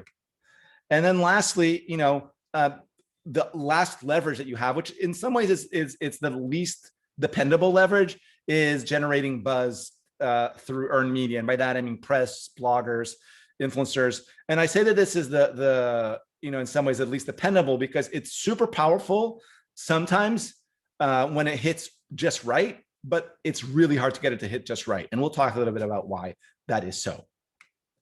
The one last thing the message I'll leave with as we leave this kind of forest part of the presentation is that preparation is key. Your success or failure to launch something, launch a product through a platform like Kickstarter is going to be dependent on the success, on the planning that you do beforehand. When you look at a project that blows up on its first day, you just don't see the many months or years of work that has been happening, out of sight. One of the creators that I worked with personally that I think I'm most passionate about and that I think did such an amazing job, launched so strongly, is this company called Nebbia from the Bay Area that makes shower heads. I never thought I'd get so excited about shower heads, but that's what they do, and they're a really awesome company. Essentially their differentiator is that they created shower heads that use a lot less water. And that is a team that I was talking to them, and they were preparing for a launch a year and a half before they actually launched. Again, not saying that everybody needs to do that. It all depends on the scale of what you're trying to do, on what type of launch you're trying to do, what kind of product you're trying to put out there. But it's just an example of the importance of the preparation that you do. You can't launch and just cross your fingers that things are going to go well. Then chances are things are not going to go that well. You're always going to be fearful when you launch because you never know how things are going to go until you launch. But you need to make sure that you do all that pre-work. And so now let's dive into some of these areas. And what you'll see as we're diving into these areas, like a lot of the work that we're going to be talking about is work related to preparation. Out of all these levers that I'm mentioning, of course, some of these can be applied after you launch, but the vast majority of work associated to all these points of leverage are things that you do leading up to your very public launch. So let's talk about product. I know that I said I wouldn't talk that much about product, but I will mention just two things, product related things that are really important when it comes to your crowdfunding campaign. The first thing is pricing. And the second thing is the state of development of your product. And the reason why state of development matters when you're talking about launching through crowdfunding, and it probably doesn't matter when you're sometimes launching through other means, is because through other means, you might have to have your product to the point that it's already manufactured before you launch. And at that point, your state of development is a fully manufactured product. But on crowdfunding, you are raising money for something that has usually not been manufactured yet. Usually it might not even, or very commonly, you don't even have your final factory and your final factory prototype yet. So that's why state of development is so crucial. And pricing, of course, it's fundamental because the reality is, people are going to pledge to your project if they think that there's a good cost value relationship in terms of what you're offering. And so, pricing is something that, like, both in terms of your overall pricing strategy for your product, but also when you think about the specific pricing that you're going to offer your product to your first customers that are giving you money for that product months before they actually are going to get it, and are ultimately taking a risk on you that there is the possibility that the product never ships. So these are the two core product related things that, even though I say products outside of what my focus on the presentation today, that I did want to touch on. And I'm going to touch a little bit deeper in the state of development area. I'm not going to really dive deeper into the pricing area, but the reason why I'm going to touch deeper into the state of development area, because the question that, a lot of creators ask me, and that all creators should be asking themselves if they are considering using something like crowdfunding to launch a product, is when are you ready to launch from a product development standpoint? Like, how far do you have to go? And the two kind of questions that I always tell creators is, one, do you understand enough about the manufacturing of your product to appropriately set your price and goal?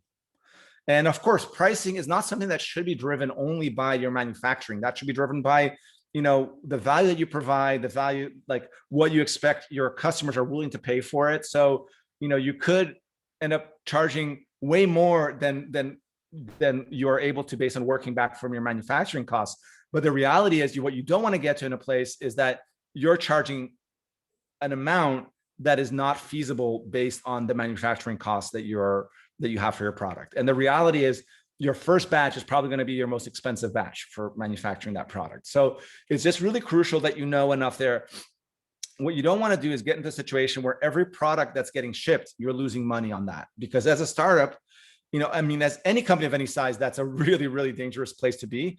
But as an independent startup, that is really the difference between, failure, like complete failure of your company, bankruptcy, and success. So that's the first litmus test. The other litmus test is, do your products look and function, do your prototypes look and function well enough that you can, that they'll come to life as the real product on your videos and on your photos in a way that's really compelling. But equally important, can you actually do live demos in a way that's compelling? Would be they, at an event when we're once again able to attend physical events, like, can you demo that at an event where people can actually play with your product and they'll be excited about it? But even nowadays, can you do a live demo over Zoom with a journalist or with, your prospective backers? So those are two really crucial questions. One key thing that I want to be very clear about is a napkin sketch is not enough. I know that during my time when I first joined Kickstarter, this narrative arose that, like, Kickstarter is this place where you just need a napkin sketch of your idea, or Indiegogo, that you just need a napkin sketch of your idea and you're going to put it out there, and that's going to let you know whether you really want to invest in manufacturing it. The reality is that's not enough, because nowadays backers, when this was such a novel, like crowdfunding was so novel, people might take that risk of backing a product with like renderings and like napkin sketch level of development. But nowadays, backers will not do that. Like, they've learned from being burned in the past. You have on the other side also, platforms have put in rules that make it, try to allow backers. Either like Kickstarter doesn't allow you to launch a product unless you have a prototype of a certain level that you can show in a video.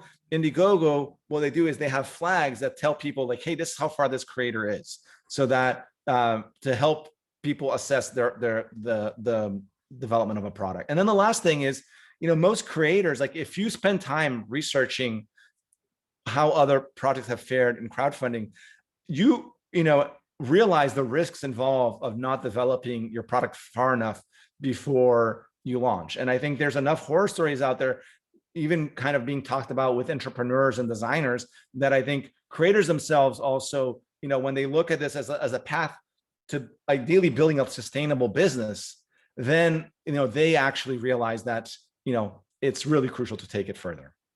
So let's dive into community. So community, there are essentially 4 key reasons why community is so important and community engagement is so important before launch. And the first thing that it does is it allows you to extend the time that you have to connect with people before you're actually trying to sell your product. I think if you don't launch on Kickstarter, if you do a natural launch, in some ways, you don't have this artificial barrier that Kickstarter creates from a timeline perspective, where you have like a month to reach this goal. But even so, like, you're going to have other barriers. That barriers might be the run rate. Like, you might only have money to, continue to function sustainably for another 5-6 months. And so, extending the time that you have to connect with people, to identify people who are interested in what you're doing, to start building, nurturing their interests, and hopefully maturing that interest so that when you're ready to launch, you have a good number of people that, not only interested in what you're doing, but are also trust you and your company enough that they're ready to part with their money and give that to you. So this extending of time is really, really crucial, especially for crowdfunding, because of the limited time just nature of a crowdfunding campaign. But for any launch campaign, being able to extend this time can be really helpful. And I know that some creators, some products are launched in this way where everything is hidden and then you do this big reveal. And of course, for those projects, this doesn't work. But I would say the vast majority of products nowadays, in the age of the internet, it's much better to launch them in a way where you are sharing that and building community as you're building the product, and not just doing everything hidden like Apple launches its new products. Like, the reality is, they have, this credibility and just this level of interest that they can already tap into, which no entrepreneur that I know actually has that.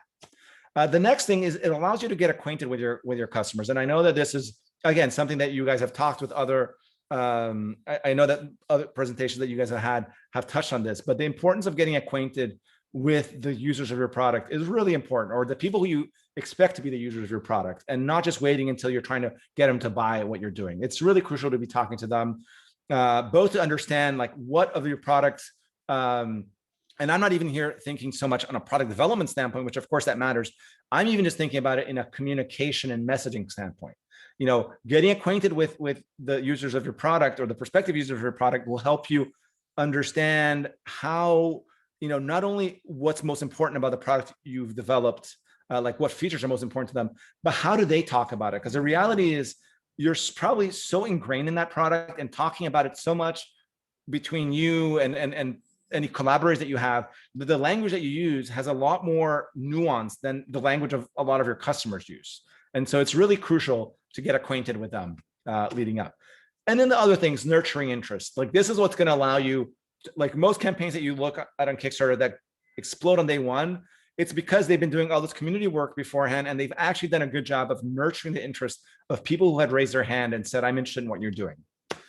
So this is really crucial. And this is what I'll actually focus on for a few more slides after this slide. And the last thing is, again, most people are not launching their product because they just want to have a single manufacturing run of this product out in the world. There are people who want to do that, but most people are trying to build something sustainable. And if you are trying to build something sustainable, having already this building a community, can be a really great way. And when you talk about community, I know community can mean many things, and I probably should have started with this, but from the lens of a Kickstarter campaign or of a launch campaign, I think what community means is more, it's like a shorthand for an email list, a social media following, like an online group that's focused around your product. Like, that's what the community means from this scope. Of course, there are online communities out there that you probably should tap into to build your own product focused community. Like, I often talk about three communities when you talk about a Kickstarter project. One of them is these affinity communities, which are these communities that exist out in the world. And this is a community, again, of photographers if you're launching a product around a photo gear. Then there's the product community, which is that community that you're trying to build of people who are interested in your product. And sometimes it really becomes a community because we see a lot of creators connecting with them via, online groups. And so in some worlds that like they actually crystallize it into a real community. Other times it becomes more of a community of like, you're talking to them, which I know some community managers would harp with me about calling this a community. And the last community is, of course, your backer community. And that's a community of people who have already backed your project. So as I said, let's just dive really quickly into nurturing interest. And nurturing interest, I think, is the place where I like to dive into here, because, this is where I think a lot of creators fail. And a lot of people fail. Like even people think, oh, I have to build an audience before I launch something. So they start thinking about the quantitative side of it. They start thinking about like, oh, it's about getting more people to sign up to my email list. It's more about getting more people to follow me on Twitter or Facebook or wherever that is. And they don't think about like the actual engagement that you need to have with those people, because the value of your community is not about that quantitative number of people that have signed up or followed you. It's about the number of people that are actually actively engaged and interested in what you're doing. And so that's something really important to think about. And so, there are, like I mentioned all those different like ways that you can build community, or not that you can build like these places where you build community. And there is a hierarchy to those communities, I would say, to those places. I think at the very lowest rung of this ladder is social media. So social media, and again, this is what we generally see for most creators. This can, of course, differ for you for your specific product. But social media, is kind of like this lowest rung. It's like the least friction for somebody to join your list. They're essentially just kind of, clicking on a like button, clicking on a follow button, very low commitment. And also, though, very low opportunity for you to actually connect with those people, because the reality is nowadays, most social media algorithms really deprioritize messages from, companies or like when it's not an actual person, and what that means is that like on social networks, if you really want to get in front of people, even people who are your followers, you're probably going to need to pay advertising dollars to do that. So social media can still be powerful, still something for you, probably makes sense for you to be in. Not all of them necessarily, but the right ones for your audience. But it's like the lowest rung of this engagement hierarchy. The next rung up is email list. People who sign up for your email list, they're giving you a little bit more access than if they follow you on social media platforms, and you're getting also more access to them by being able to connect with them directly. Of course, there are spam boxes, there are promotion update folders on today's email marketing, or not email marketing, just email clients, but it's still, the reality is it's still a lot easier to get in front of somebody with a message on email than social media. So like, and it lets you, usually connect with them in a deeper way. So in general, you have social media followed by email. Next, you have like what creators in the Kickstarter world call usually VIP groups. And these are groups usually on Facebook, sometimes on Discord, sometimes on Slack, but where they create these groups, and then they invite, people who are not yet their customers, but prospective customers that are really interested in their product to come in and talk to the founders and hang out with the founders, So again, one level up that ladder of engagement. The next level is you have what is called a reservation holder. And this is a strategy that, nowadays a lot of Kickstarter creators are using before they launch, where they get people to actually pay $1 to reserve a special pricing or like early access to their product. And this, again, really, and of course, people who do this, I mean, what they usually do if you leverage a strategy like this is you'll actually hold off in your VIP group and only offer that to people who sign up for this reservation group. And, just so you know, in terms of purely Kickstarter lens, like the conversion rates we see between these like members of these different groups to converting to actually pledging to projects on Kickstarter. Social media, super low, under 1%, sometimes like negligible. Email subscribers, anywhere between like 1 to 5%, depending on how engaged that list is. VIP group members, I just don't have the data to share, so I'm not gonna make something up. Reservation holders, like sometimes for reservation holders, campaigns see like, 40, 50% conversion on those groups. So it just kind of shows you how like, these different levels of engagement based on these kind of channels that people are engaging you on, can have such a huge impact on the value. And of course, chances are that social media, you're going to have a lot more followers on social media than you're going to have VIP group members, and you're going to have a lot more like email subscribers, and you're going to have reservation holders and so forth. So like you're going to get a much bigger conversion on those, but you're also going to have much less. And then of course, the top of the hierarchy is people who actually then buy your product or back your project, and ideally in the long term becomes your loyal customers. So just one final quote before I leave this area of a community building is, when people are like, well, it's really hard to get people to sign up for an email list. Like, do I really need to be on an email list before I launch?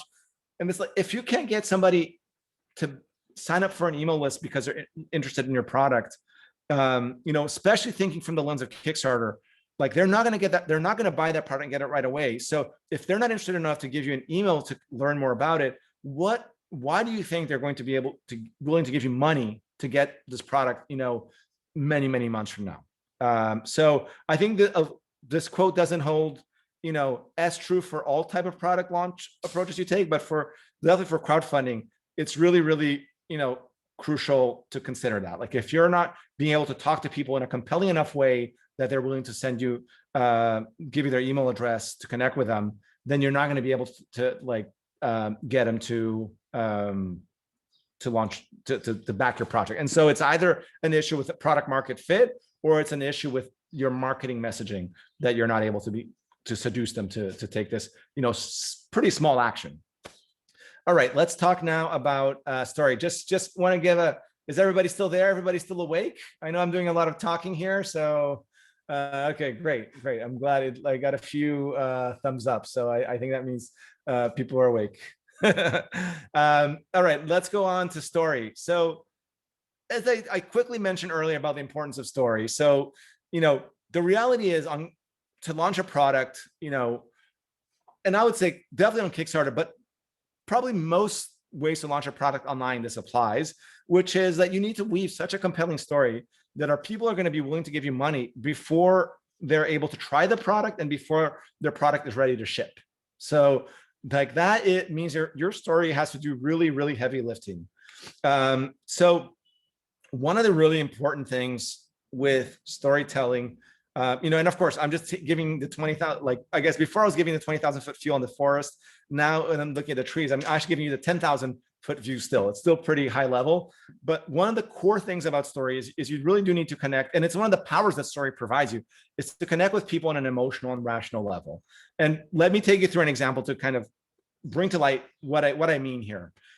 So, the emotional is what really gets people excited about a product. So this slide here shows an example of a few slides, a few frames taken from the video from this New York based startup called BioLite, which they make really amazing products, energy products. And this is a product that is called the Fire Pit. And so the way that they connect with people on an emotional right out of the gate is that they show their product used in a really compelling context. They show that product used in a context that you might want to recreate in your own life. So they have this really cool fire pit, and they show that fire pit being used on the beach. They show that fire pit being used in a camping trip where, you have, these people like drinking beers and, enjoying their time outdoors. So they get you to connect with this product by showing what's possible. And I think I don't know how many of you are hikers or like to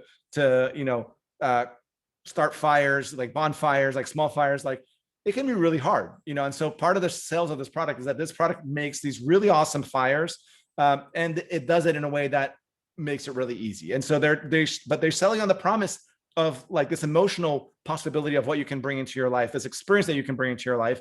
And then they spend, most of the rest of the video really telling you all these technical design details that they've put into this product that actually help it deliver on that promise. So they talk about this whole system that they've created to make the airflow through the product so that the fire will be really big, essentially, and will remain really constant. So that's, I think, really crucial for pretty much, some products require a little bit more emotional, some products require a little bit more rational, but the reality is, the rational helps give people confidence that their, emotional payoff will actually be paid off. And it also helps people. I mean, I think we all have had the, buyer's remorse where we buy something and then later we're like, oh, did I really want to buy that?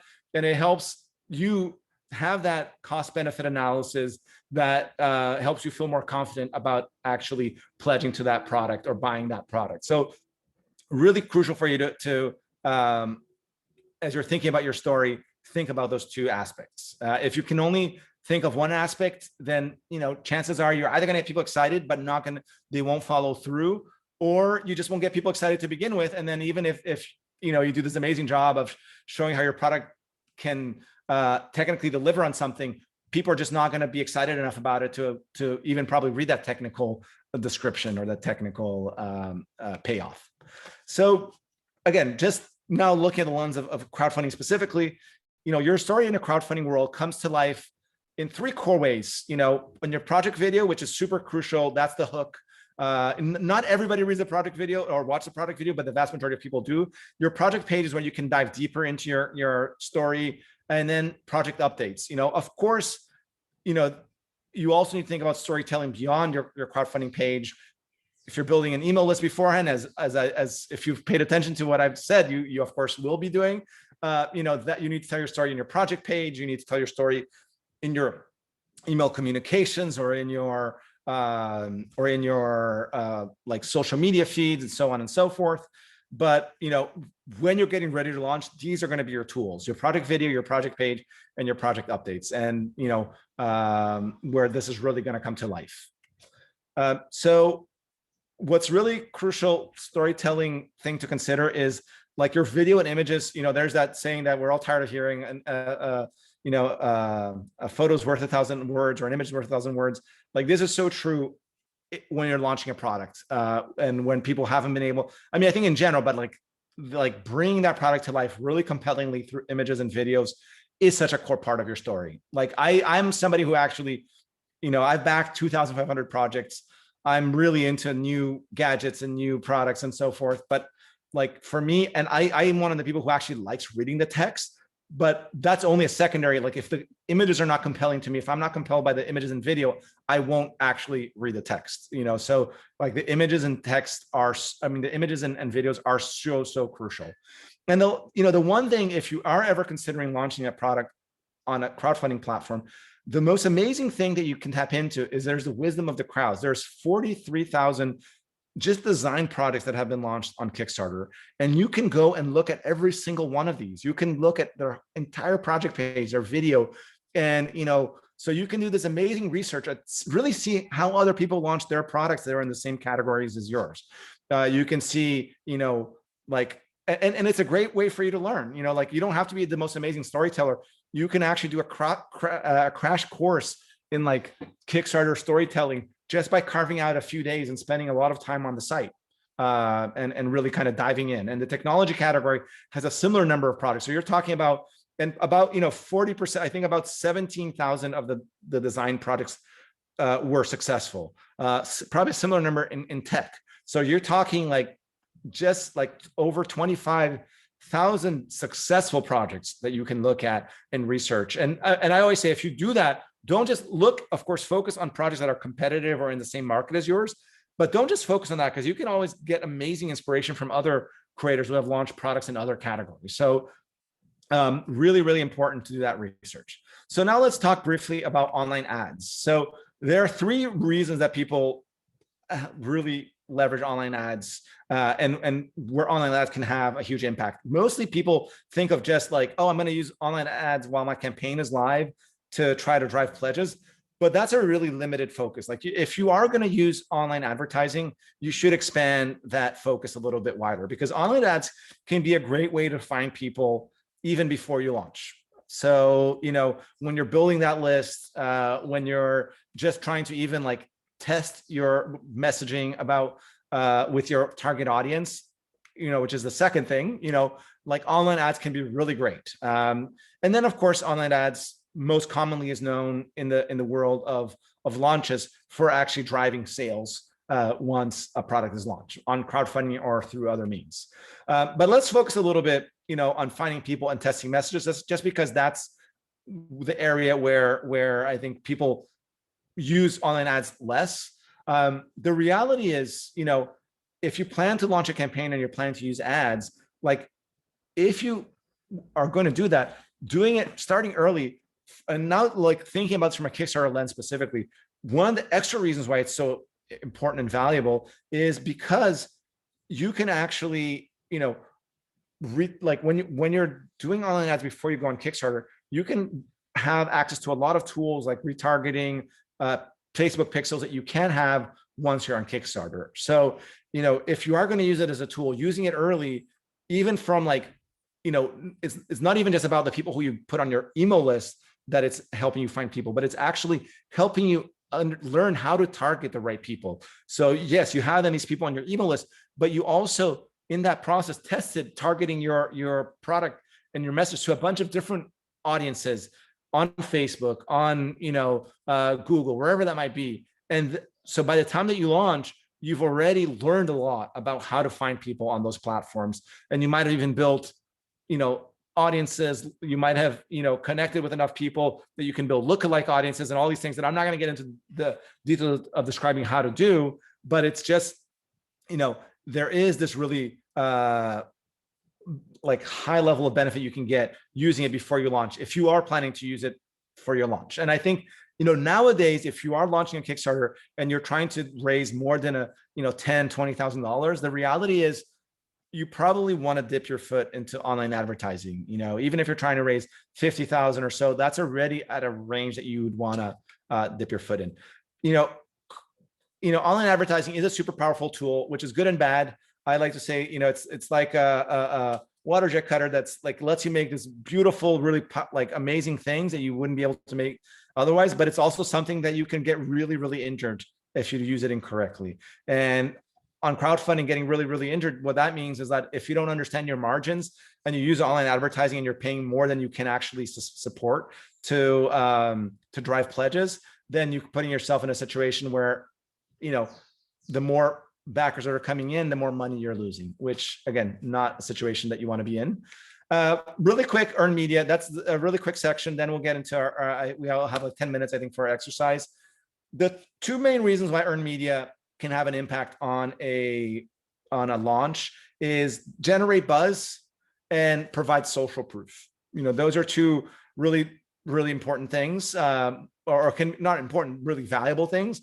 So, buzz can of course generate traffic. They can generate awareness for your product. It can get people to your landing page. It can, just help you nurture people who are already in your community. So I think buzz can have a real impact. On the other hand, social proof is just something that can give people confidence that what you're doing actually delivers on its promise. Because again, your product, most people that you're trying to get to give you money for your product have never tried it. They don't know people who have tried it in their communities. They can't go to a store and pick it up and look at it. So the fact that a journalist or a blogger that somebody in your audience already trusts is saying that this thing is really cool and it works really well can have a huge, huge positive impact. But the reality is, I do think in general, press drives awareness much more than it drives action. So what that means is that even when you get really positive coverage, usually people might be more aware of your product. They might be even interested, but it's not the case for the most part that it actually is going to get people to your page and to convert to back your project right away. Again, sometimes it happens, but that is not usually the case. So that's the bad side from when you're thinking about specifically from the lens of your launch campaign. The positive side of this is that press is something that the value of press accrues over time. So it's something that, that value of that press mention is not something that is about driving immediate like action, but it is about shifting people's perception, and a shift that can happen in the long term. Also in the long term, from the standpoint, it can shift people's perception 3 months down the road, 4 months after your launch, when they come across your article, unlike digital ads or something like that, where it's about like that impact it's going to have is immediate, or it's not going to have an impact.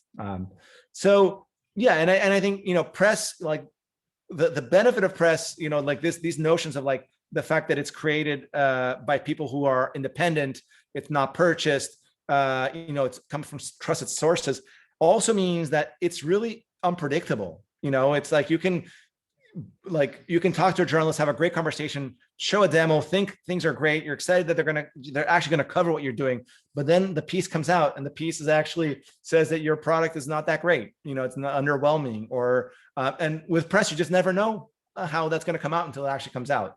So it's very unpredictable. Getting good coverage though is difficult, but the potential upside can still make it worth the effort. And so we still tell creators, like, it's still worth something, like, especially like find out who the people who are, most relevant for your audience. And it's worth going after them, especially when you're thinking about this, as you're building a company, you're trying to sell a product. It's not just about the launch. It's about like this sustainable business you're trying to create. With that in mind, like, press is something that you should try to start engaging, try to start building relationships, try to start getting coverage. It's something that you should do, but it's, from the levers, I put it as always the fifth, because it's the least likely to provide you, immediate impact. Cool. So now let's switch gears. I think, Carl, if we could do breakout groups, just because I think, or Fumiko, just because I think this will be easier. So what I wanted to do is just focus a little bit on your product is your story, because I think this is so crucial to launches. Getting the right message in front of the right people. That's super, super crucial to launch. I think without that, like all the other things, doesn't matter what pricing you're doing your product. It doesn't matter. Like this is such a crucial part of going to market, is really starting to have the world react to your product. And so the two things that I want you to talk about is like thinking about specifically for your product, like what do you think is like the emotional and rational threads of your product story? Doesn't have to be fine-tuned, just like what do you think is the thing that will connect with your audience emotionally, and what do you think are the rational things that you might have to, like, one or two support points that you might have. And then the other thing is like, what are companies that have launched products successfully that you look up to, and maybe some of them are in the same industry, maybe not. Like, how do they use those two different threads in their product launches? So,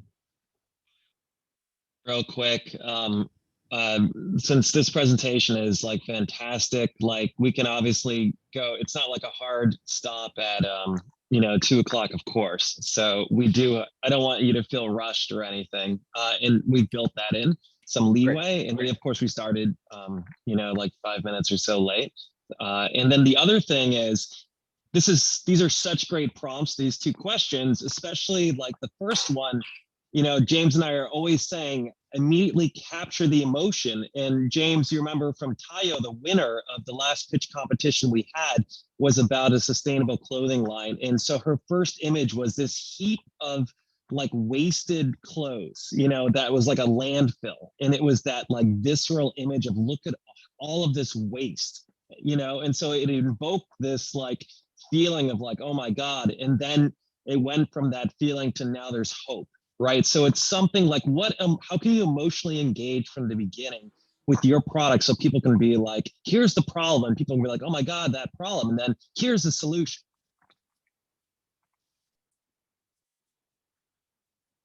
And I just was wondering, how many people do you want in each breakout room?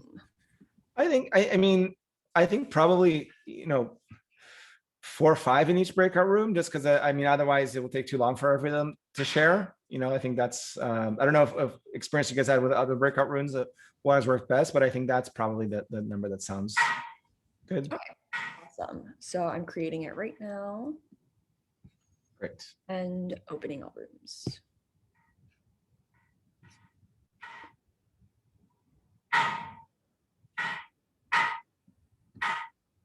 Oh, I think some of us are also accidentally part of it. Yeah, I'm not joining. I'm gonna say not now to the. All right. All right. Well, how was that? It was awesome. Yeah, I can send the slides later if that would be helpful. Oh yeah, that would be awesome. Yeah, we can send it over to the participants if they need to review the Cool. things again. Great. And James, also, if you have that that was an amazing like these 10 slide thing that you had. If you can send that to Kamika now so that we can send that immediately after this, that would be super helpful as well, because these students, I can't believe the turnaround. So next week is when they're going to present their first draft of their pitch decks. So they're going to want we don't have any time to waste. That's awesome. I was so sorry about that. Just another quick question about the breakout rooms. When do we want to call them back in? I think we could give them. I mean, we started like a minute ago, so maybe like another 6 minutes or so. Okay. I think we can keep it short, but is that okay for you guys? I mean, I think it depends on your guys' calendar as well. I can hang out till like probably like 2:10, 2:15. Then I have to take care of a little toddler. So Awesome. Then I'll just send a message to the people and the participants that will call them back at around 2:05. that sounds great.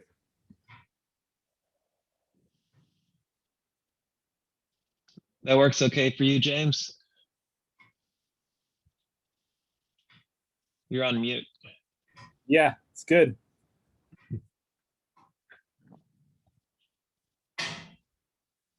So Julio, Fumika and I were wondering, how on earth did you create those incredible animations during your pitch deck? Like, was that a special program or? Keynote. We use Keynote actually for animations, even for like our lesson videos that we overlay with like our lessons. Like Keynote is just so powerful for this. I used to not be a fan of Keynote, but ever since we started working on Launch Studio, we've really relied on it a lot. It's much more powerful than I thought. Yeah, it's amazing. I actually had a question about the media stuff. I can ask later, but I was curious. When you mentioned how like the social buzz and like how media coverage can actually benefit, but it's like not a huge part. You don't necessarily have to be dependent on it. But I was wondering, is there a way you can utilize bad PR or like bad media coverage to, I don't know, like to use it as an advantage almost? Because I'm beginning to notice with like a lot of companies these days is they get bad PR and then a lot of people are very quick to sort of defend the company.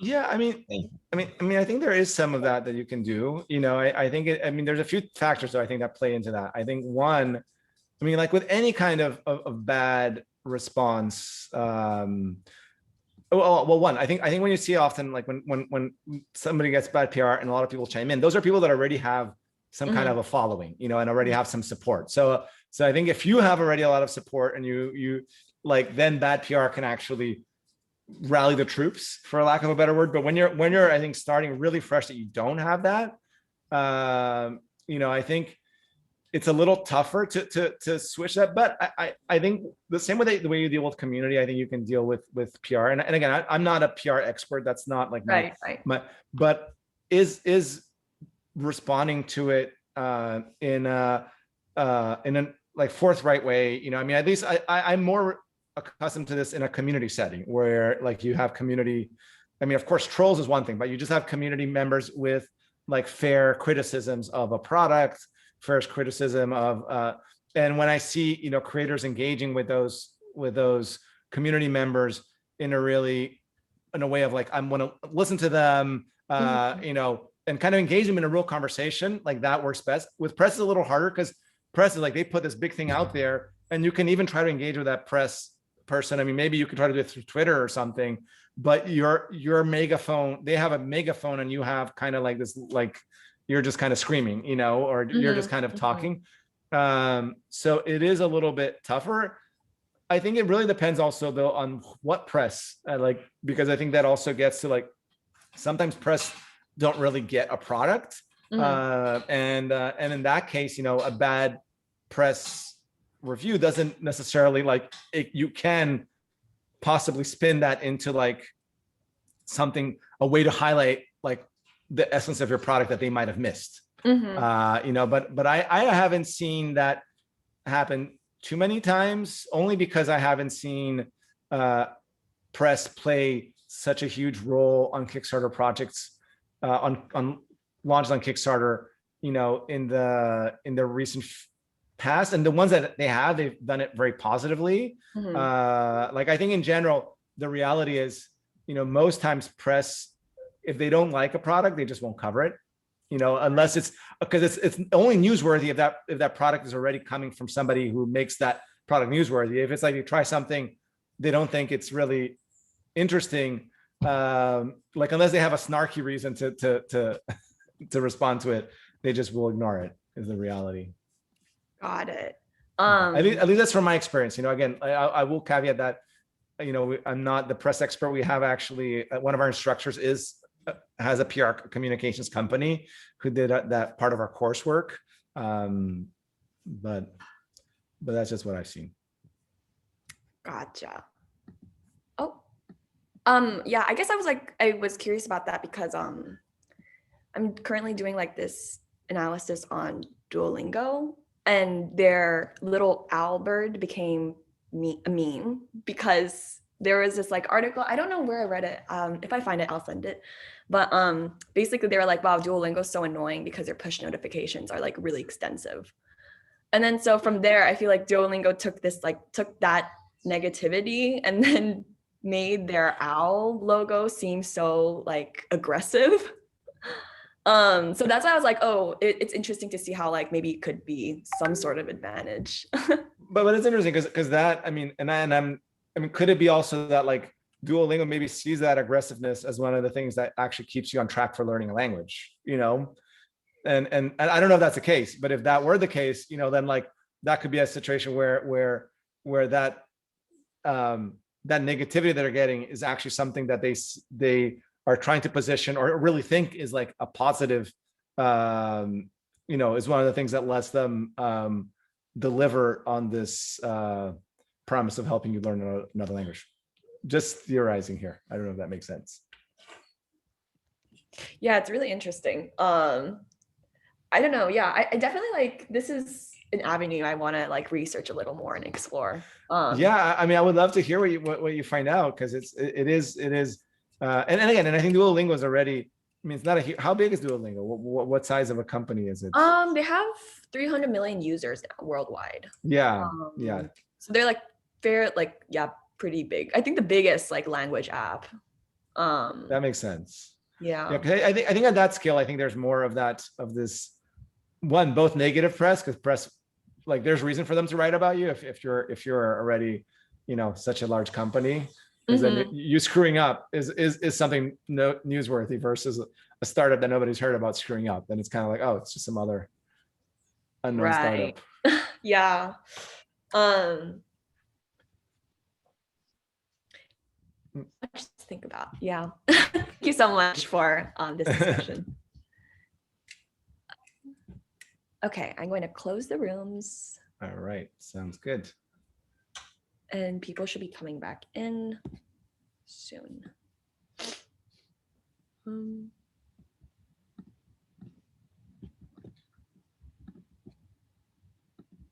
So how many more sessions are there left for the? We have the fifth one, which is when people are doing their kind of first draft pitches. And then, and then the final is the big pitch competition where they do the thing for real. So they have about like a month in between the fifth session that's coming up to like kind of practice and refine their pitch decks and their presentations. That's exciting. Has it been crazy for you, like this transition from in-person pitching to virtual, or was it like pretty easy for you? Or It's been like, it hasn't been too hard because I did a lot of virtual pitching while I was working at Kickstarter too. So it's been something that I've always done, but now we've just been trying to up the game a little bit with a little bit better production quality, since we're doing it more often now, and it's exclusively through that means. But yeah, it's something that, I mean, I still feel like there's always so much to learn and to improve in this area. So great. Well, welcome everyone. So we'd love to hear, with this, we only have Julio for just a few more minutes. So we'd love it if you had any questions for him after that incredible knowledge session before he leaves.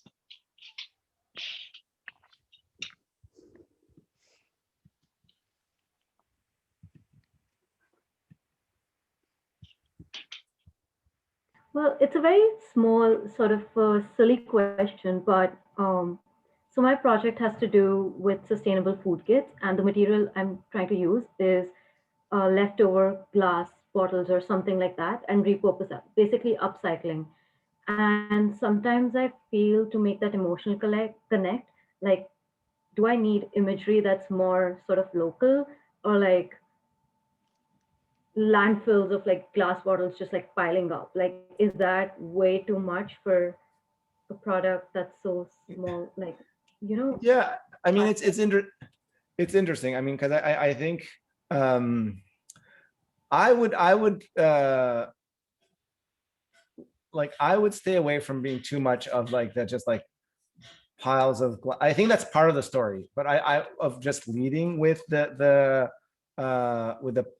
piles of glass. I mean, I think it can work. I think that's part of the emotional pitch, is definitely the the fact that you're contributing to, in a positive way, to remediate a little bit of this situation that we're all living through right now. I do think like trying to find a way to connect, though, because at the end of the day, the sad reality is, at least what we see with the creators that we've worked with on Kickstarter, is that even when people are doing something that is environmentally conscious, like, the product needs to be like, it can't be too far away from it. Can't just be like, oh, like, it's all about solving this problem, so now you should buy this to solve this problem. It needs to be a little bit about like a little bit more interwoven, where it's like, this is an amazing we're making this amazing line of products. I mean, like, on Kickstarter, there's a few examples. There's a company called Huskies that made coffee cups out of coffee husks, out of the husks of coffee cups. You have a company called Genesee that made glasses from recycled water bottles from Flint, Michigan. I mean, they're a company based in Flint, Michigan, so it's very a local thing. And like, for both of those companies, like, they had to thread this layer of like, it's both about like this environmental impact, and there's this emotional side of that, but also they had to have that other side of like, we're giving you these, making these really beautiful glasses that look great, and this beautiful cup that looks and so, like, I know for both of those campaigns, their lead images, for example, were the product, like, because it's like, at the end of the day, you're trying to get that product into people's hands, but they wove like very tightly into the narrative this like kind of like thing. So it's like, you're going to be drinking your coffee feeling good about the fact that you're doing it in a way that is sustainable or whatnot, you know. And so it is like, I do think one of the challenge with sustainable products is like not going to the, like not leading with a fear mongering, which there's a lot of reasons to be fearful. So I don't want to be like we should be fearful. There should be a really high level of alarm for what's going on in our Earth right now and the state of our planet.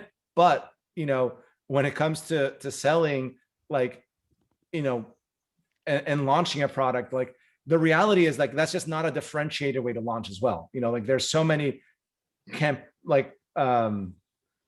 there's so many different companies that are doing recycled, you know, whether it's plastic bottles, whether it's recycled coffee husks, whether it's recycled glass bottles. Like there's so many companies that are doing that. Like, so like, how can you use that as an emotional thread? But I wouldn't necessarily leave it as your lead. I have a question, Julio, if I may. Yes, of course. I don't want to speak for everybody, but at least I have this perception that places like Kickstarter and Indiegogo are places where people are willing to pay a premium to be part of something new. And indeed, the reason we want to go there is because we want to do more than pay for the order for the product we're selling.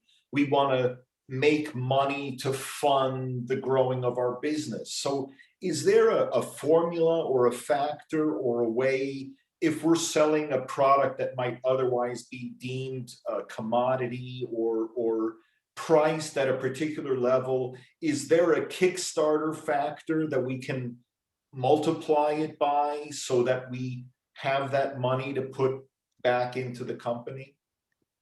I would actually disagree with you here. And I think, you know, there is no Kickstarter premium. I think if anything, what most Kickstarter creators do, and again, this has shifted over the years, but right now what most Kickstarter creators do is they do offer a slight discount on their retail price. And that's part because you're taking a risk. That's part because you're, and in general, like nowadays, I think this has evolved a lot, and partially because I think creators have learned that, like, you know, Kickstarter is great for you to fund that manufacturing, but if you're actually needing to raise money to like capital for your business, you know, capital to run your business, like the most Kickstarter might get you is if your product actually sells at a margin, and again, because also when you sell in Kickstarter, you're not having to deal with distributor margins, you're saving other costs that you might not have to have in the future. So if you're creating a product that you want to sell in retail, then you're already going to have to be creating a product that can be sold at like what, like, you know, 3.5 to 5x the manufacture, like the landing costs. And so so it's more like, of a proving ground, you're saying. It's more of a proving ground for your product than a you know, fundraising venue. Yeah, it's I would say it's not for raising capital for your company. It's a proving ground for your product. It's a place that can help you with cash flow specifically around that manufacturing. And you know, hopefully if you have tight financials, you can also earn a little, like some profit through doing it.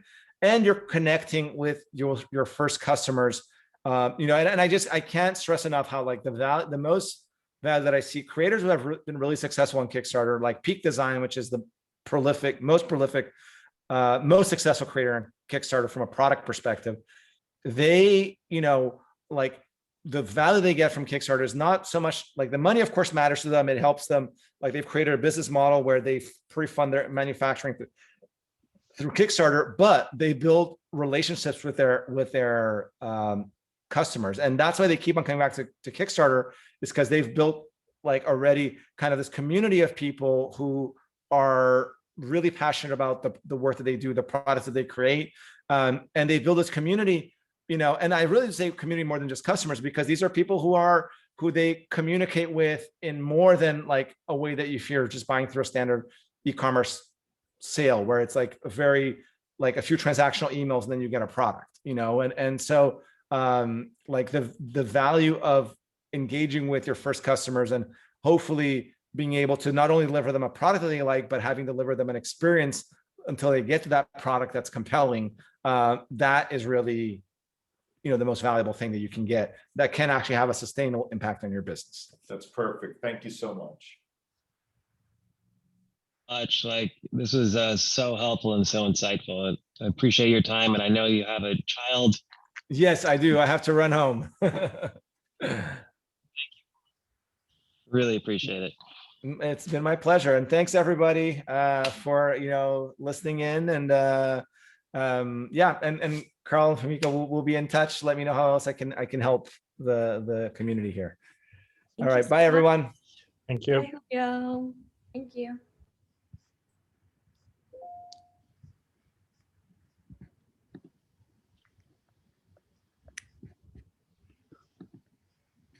All right, and James, I know that you're closing with your expertise. Yeah, absolutely. We've all been on here for like for a couple hours at this point. Can we take 5 for bio? So do you want to be back at 2:21?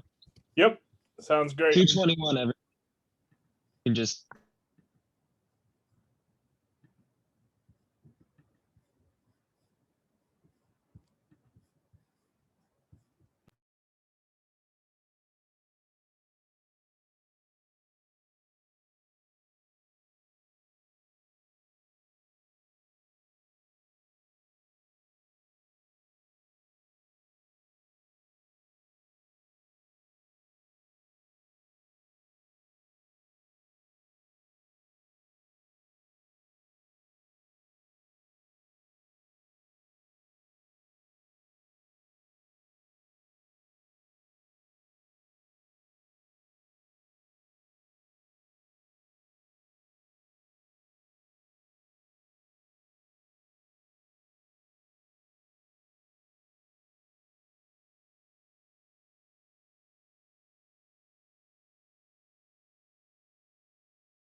That was great.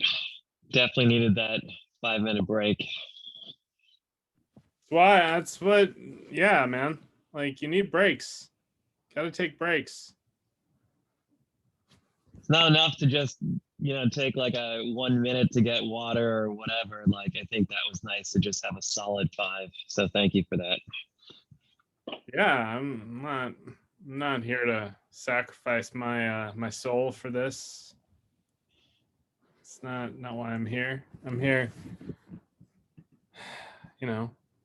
hopefully help some people. But Question: also, how are people feeling about for next Saturday having like a 10-slide pitch deck? Does that seem intimidating to you, or does that seem doable to you at this point right now?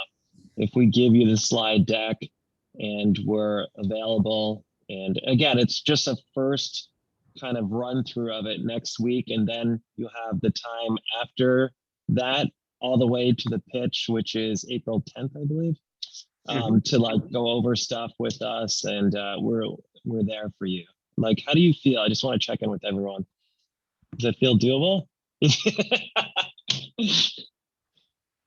Well, it'll be a stumble through next Saturday. It'll be a stumble through, and it'll be an incredible learning experience. And like, if it's painful, then you'll grow from it. Like, believe me, James and I have been doing this. This is our 4th year, so we've seen it all.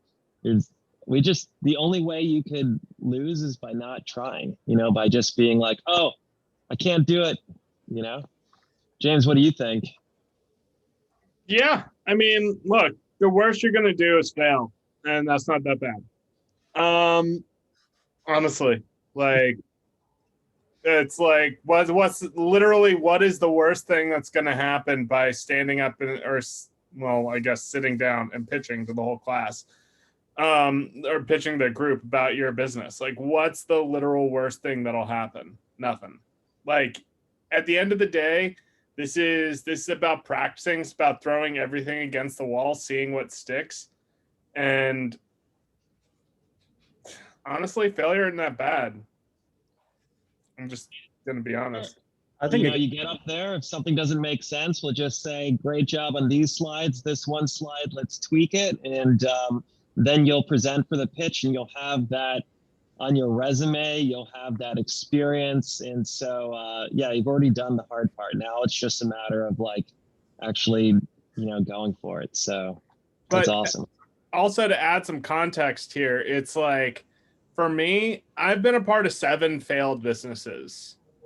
Like 7. I've lost a lot of money in that process. I am, because of that, and because every single time I circle back around and I'm like, what did I do wrong? What did I change? What do I do next? It's never served me wrong. And so, like, this is scary. It's psychotic. It's insane. And you're going to have some moments where you're sitting there crying, going, I don't know what, like, literally I've called people and been like, all right, it's over. I'm done. That's it. It's it for James. James is done.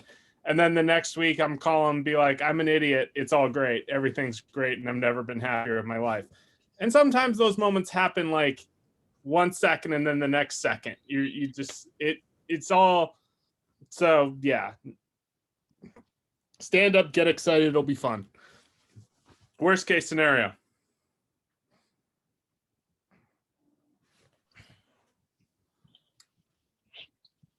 Great. So James, I think we're ready for you to close this session with this super helpful advice that will help us make this great 10-slide pitch deck for our next weekend.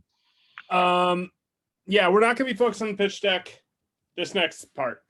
This next part is entirely about finances and equity and fundraising and all the things that they don't teach you in school.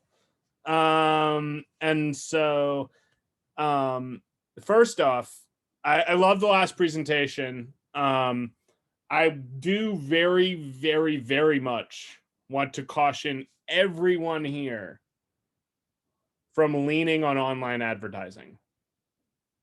Like, it is a garbage fire full of hornets. And it is a great way to throw all of your money into a toilet and not know where it came out. So I would caution you look at all avenues, consider that as a part of your strategy. It needs to be a part of your strategy, but think of it not as your core customer acquisition tool. It is not the means by which your company is going to go viral, because there are 30,000 other companies out there that are doing the exact same thing. It's the same thing about PR. It's like PR is great, but PR is not going to make you $1, and don't assume it will. And so to that end, it's like, think about when you're starting up the things that you can control. And by putting money out there in the world in the form of online advertising, you can't control that at all. And I've done online advertising for a decade. Like I believe in it as a part of outreach, but at the core, it's an amplifier. It's not going to be the way you get clients. So I would not rely on that heavily. That's just my very unpopular opinion in this world. Google disagrees. Zoom will probably shut us down in a minute, because, no. But so today we're going to talk about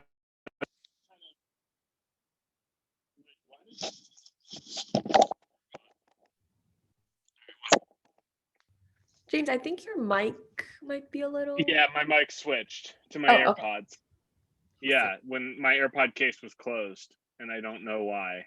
But that's just living life with AirPods, I guess. All right.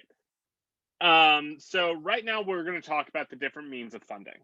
So does anybody here have any experience with funding, or can tell me like a few of the ways? We talked about a few of the ways earlier.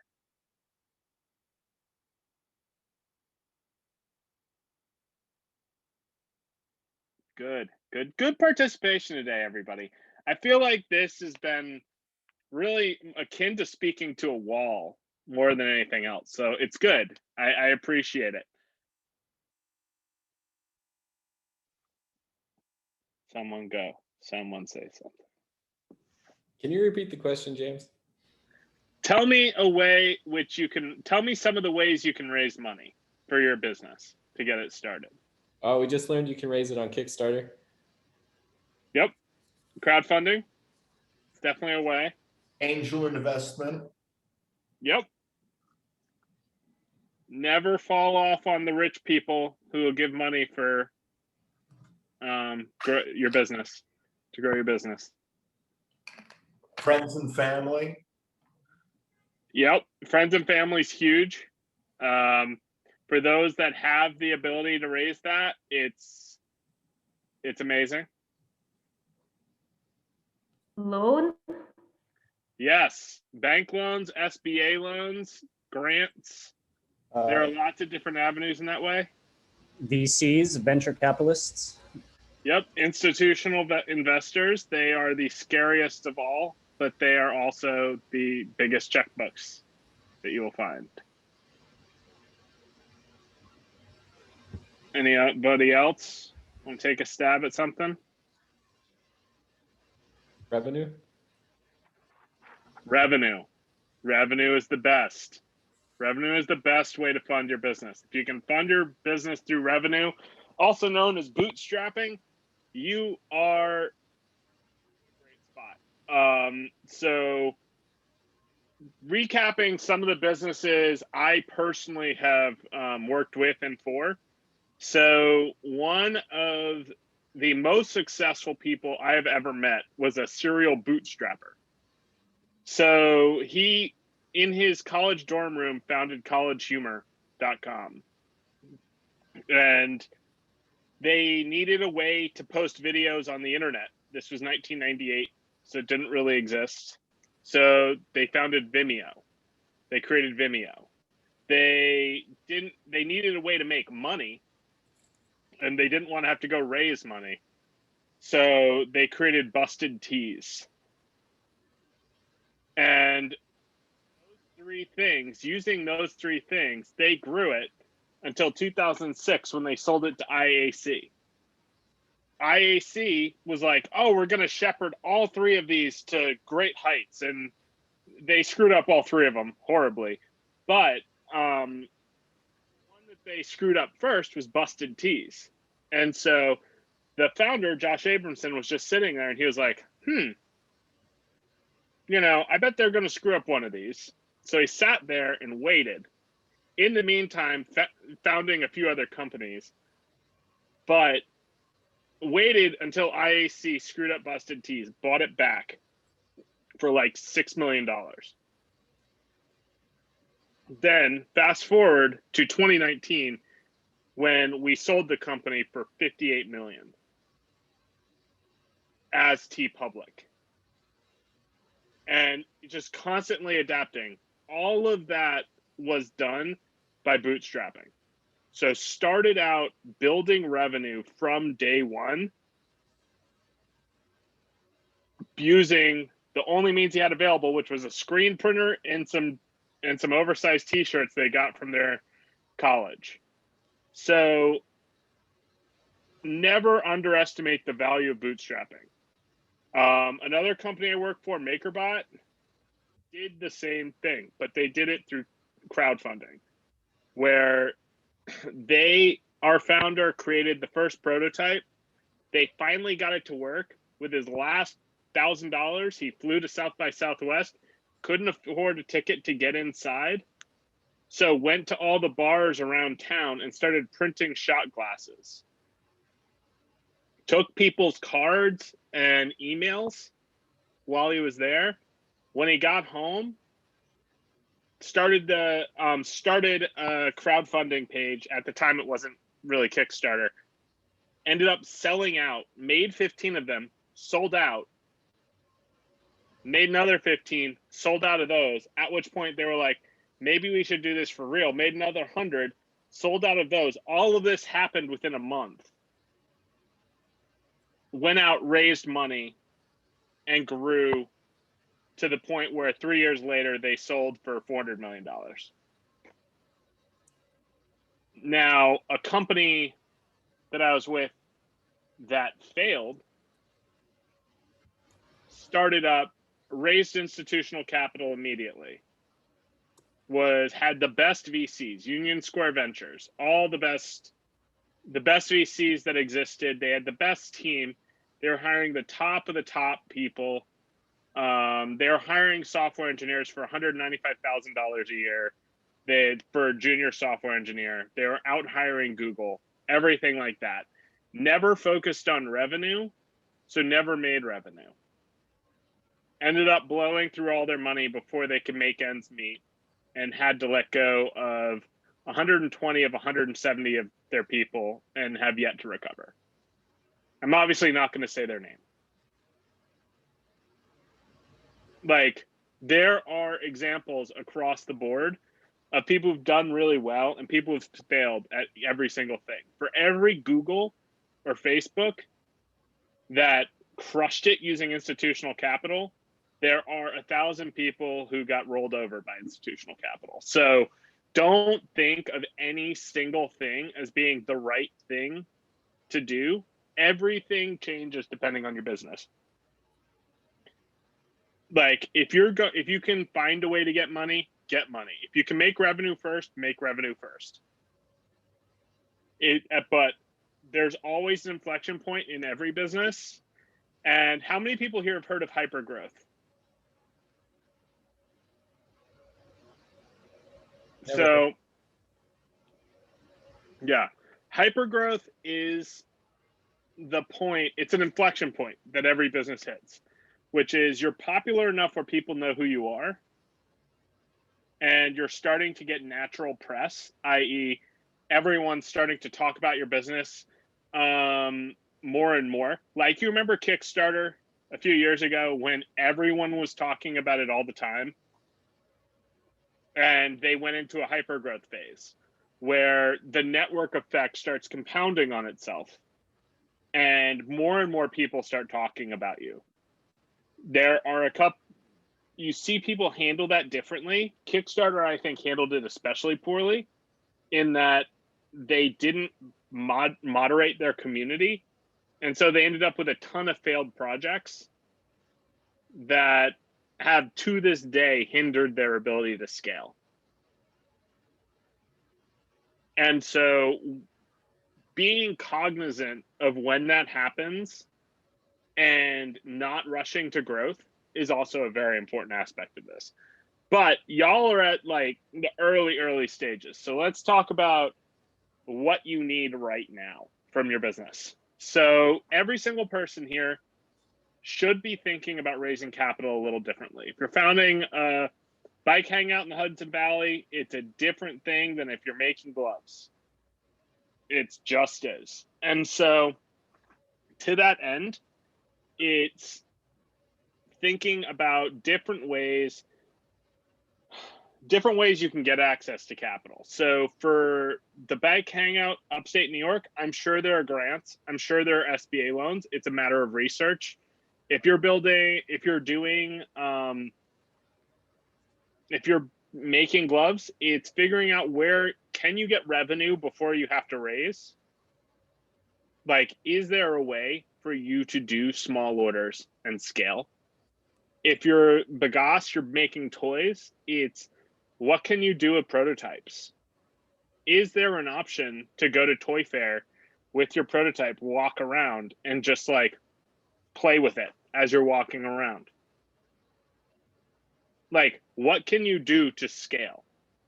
What can you do to get revenue in the door at the early stages?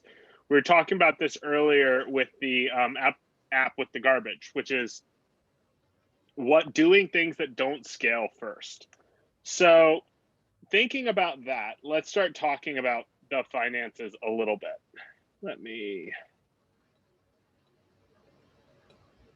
So when I do have a question, let me see if chat. Oh, examples of fundraising. Yes, that is.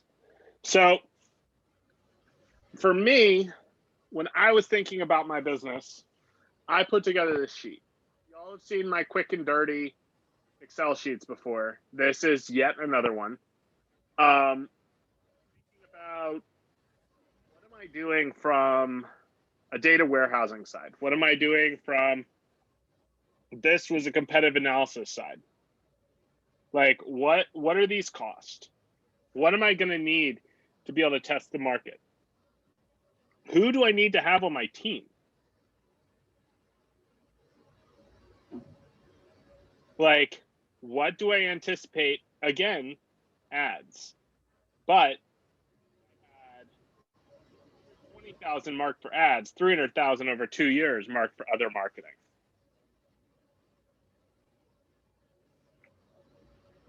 And then what does it look like from a pre-money and post-money standpoint? Does anybody know what I mean when I say pre-money and post-money?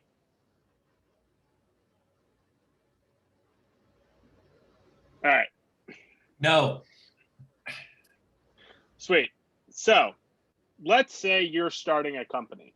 You're starting Luke Inc. in Delaware. Start in Delaware, by the way. Delaware C Corp.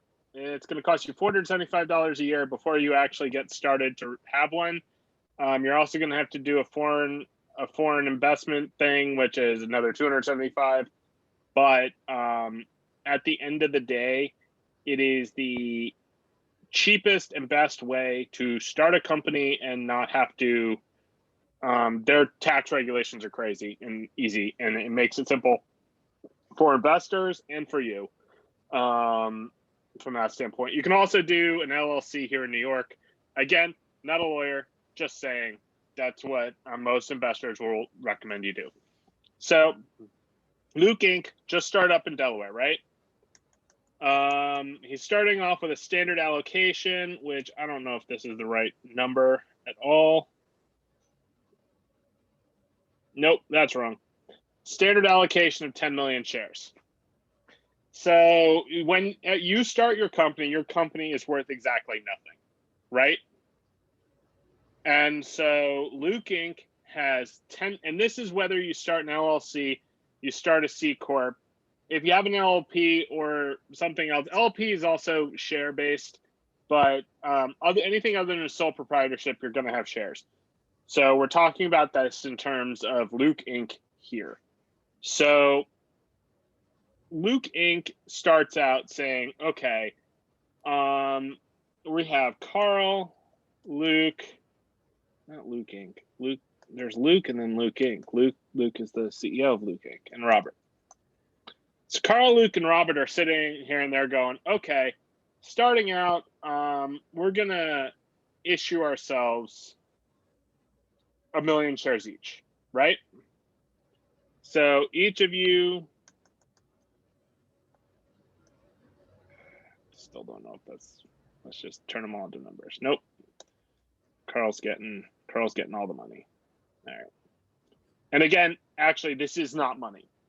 So at this point, each of these shares is worth exactly that much in terms of dollars. From day one, your shares are worth almost nothing. So at the end of this is equal to that times that. Again, nothing.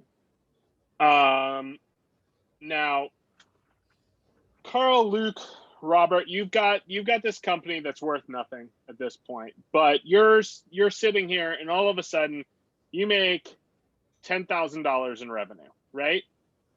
So now all of a sudden your company is worth a grand total of $10,000. That's $100,000. 10, 10, 1, 0. $10,000. Now these shares are worth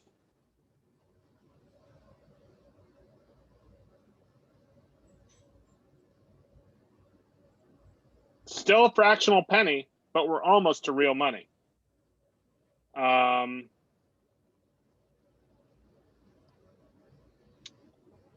So you're at this point. All the shares are worth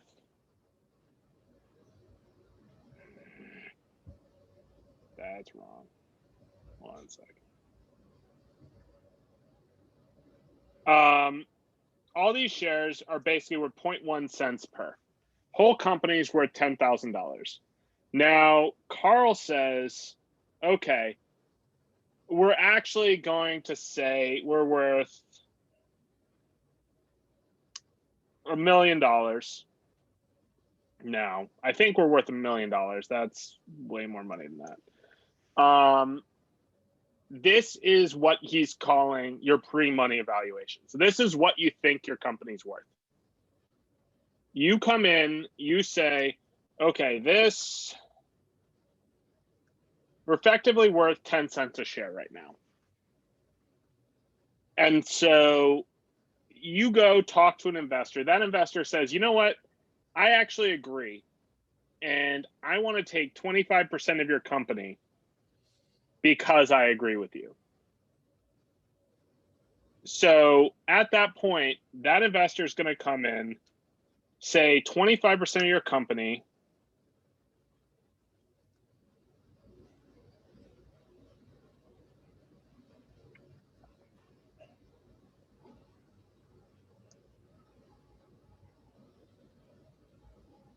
And now you're going to have 12.5 million shares issued in your company, all at this value, which means your new valuation is, instead of 1 million, it's 1.125, which means all of your shares are still worth exactly 10 cents. It just means that now the company's worth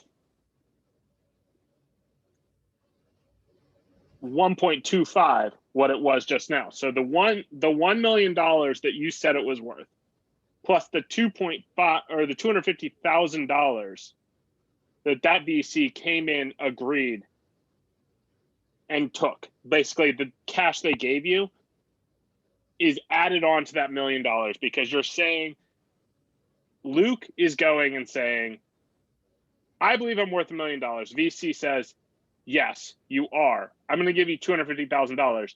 That $250,000 doesn't come out of the million. It just gets added on top. So that's the difference between pre-money and post-money. But what that also means is the value is that these shares are now a lower percentage of the overall company, because now that 1 million is getting divided by 12.5 instead of by James, 10. I have a question, James. Yeah. It's, I guess, a two-part question. One is, why didn't Luke, Carl, and Robert each take a third of the 10 million shares instead of just 1 million shares each? And along those lines, if we only took 1 million shares each, why didn't the investor take 25? There was still enough available shares within the 10 million. Why are we generating new share? How did we justify the value of the company now being worth 2.5 more than it was just because he agreed that it was worth 10? Just if they agree, then it's worth that. It's your company's worth whatever someone's willing to pay for it. Okay. That said, that's a really, really good question. In that you take, why did I do 3 million shares? And I'm really actually very, very glad you asked, because you have to pay, as entrepreneurs, you have to pay for every single share you issue every year. It's required. So what you would do is, Luke, Carl, Robert, you would each, in the case of this startup, you would have to put money in the bank account for every single one of these shares that you were issued. So you leave this in reserve, as these could be restricted options. These could be, they could be an employee pool, which is 10%, which should be about 10% starting up. I've seen it go as high as 20. It could be for advisors. Realistically, you have an additional pool here that's going to be 2 million. And then you probably have options for yourselves. Yeah, it's, well, at this point, you're looking at another 5.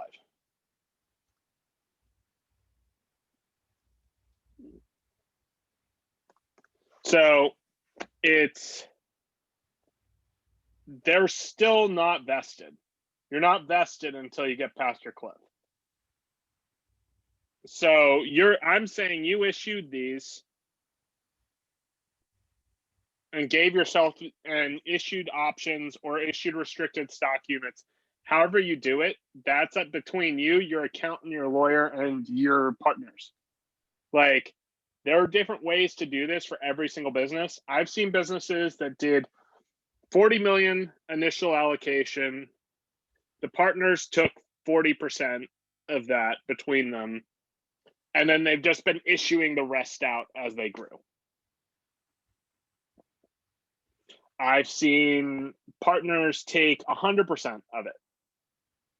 And then every time they want to give someone equity, they have to take it out of their own pocket. Which, I don't know if you've ever tried to get blood from a stone, but if you've ever like broken up with a business partner or anything like that, it's bad. And the chances of that equity that they have, of them being like, yeah, you know what, we'll give 5% to your employees, it's never going to happen. So leaving some in the pool so that you can just, it's taking money you'd already allocated out and giving it to people, that's a really good thing. So reason I don't issue the full thing and keep these in float. Does anybody know what float is? Does everybody know? I'm assuming not. So any shares that haven't been issued publicly are known as float. So they're literally the shares, or any shares that have been issued publicly are float.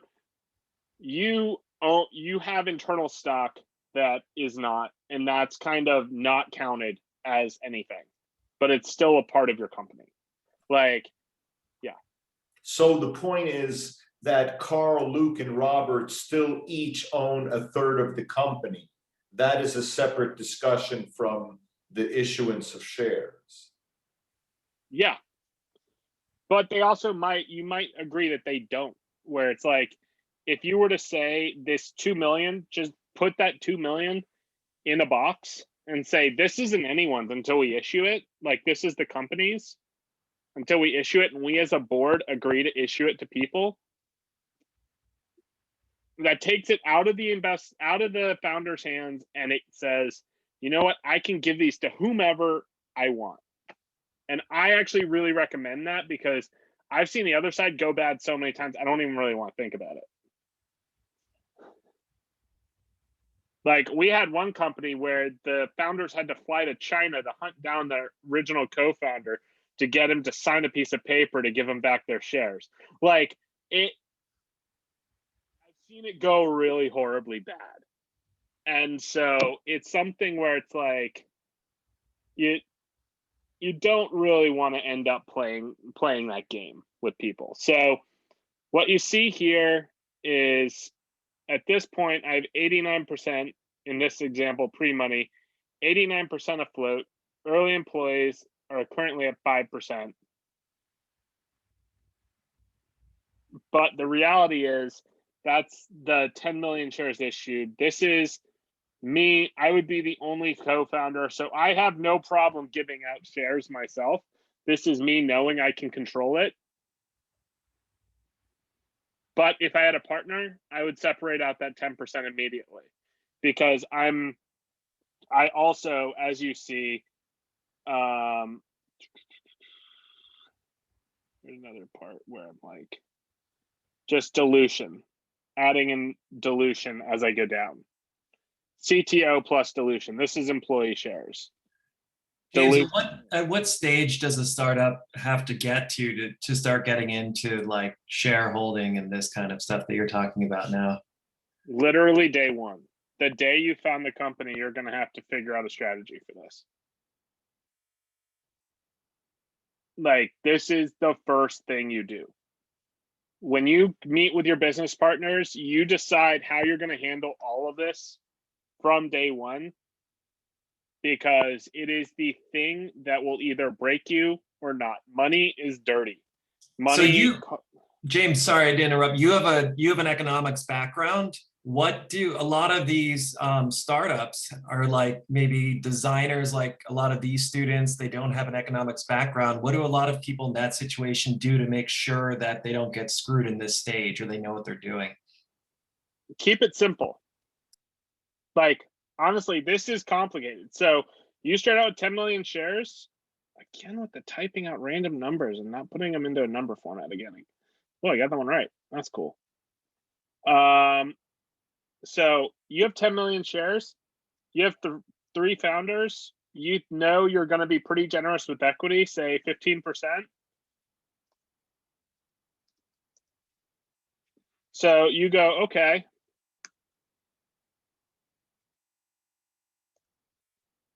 You have that. You can say, okay, that minus that.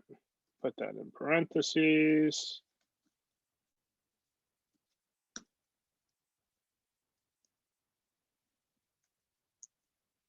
Okay, and this can be in the form of, I would say this is in the form of, you can issue as shares. You can do really whatever you want. It's got to be a whole number though. So somebody's going to get an extra share. Make that your CEO if you can agree on it. But to the end of this, you have, this is your breakdown. Like, quite literally, keep it simple. Don't overcomplicate it. Don't try to negotiate. Figure out, okay, everyone is on a four-year vest, 1-year cliff. That means if you don't last a year, and that means everyone, like, you don't own a share when you start out. you have 1 year before you give up. If you leave before a year, and a lot of founders will because it's hard, you get nothing. You make it 4 years, you get the whole boat.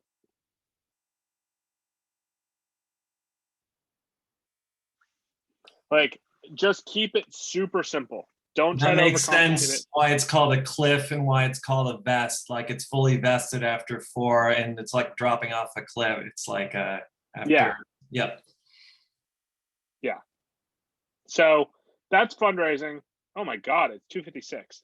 Ah, damn it. How did time go? Where'd it go? Okay. Now, this is going to be still pretty self-explanatory. I'm going to start speaking much faster now. So this is an expenses worksheet. We have income, we have expenses. Super simple. This is literally so you can map out how much things are going to cost for you. This is a Google Sheet template available to literally anyone on Google.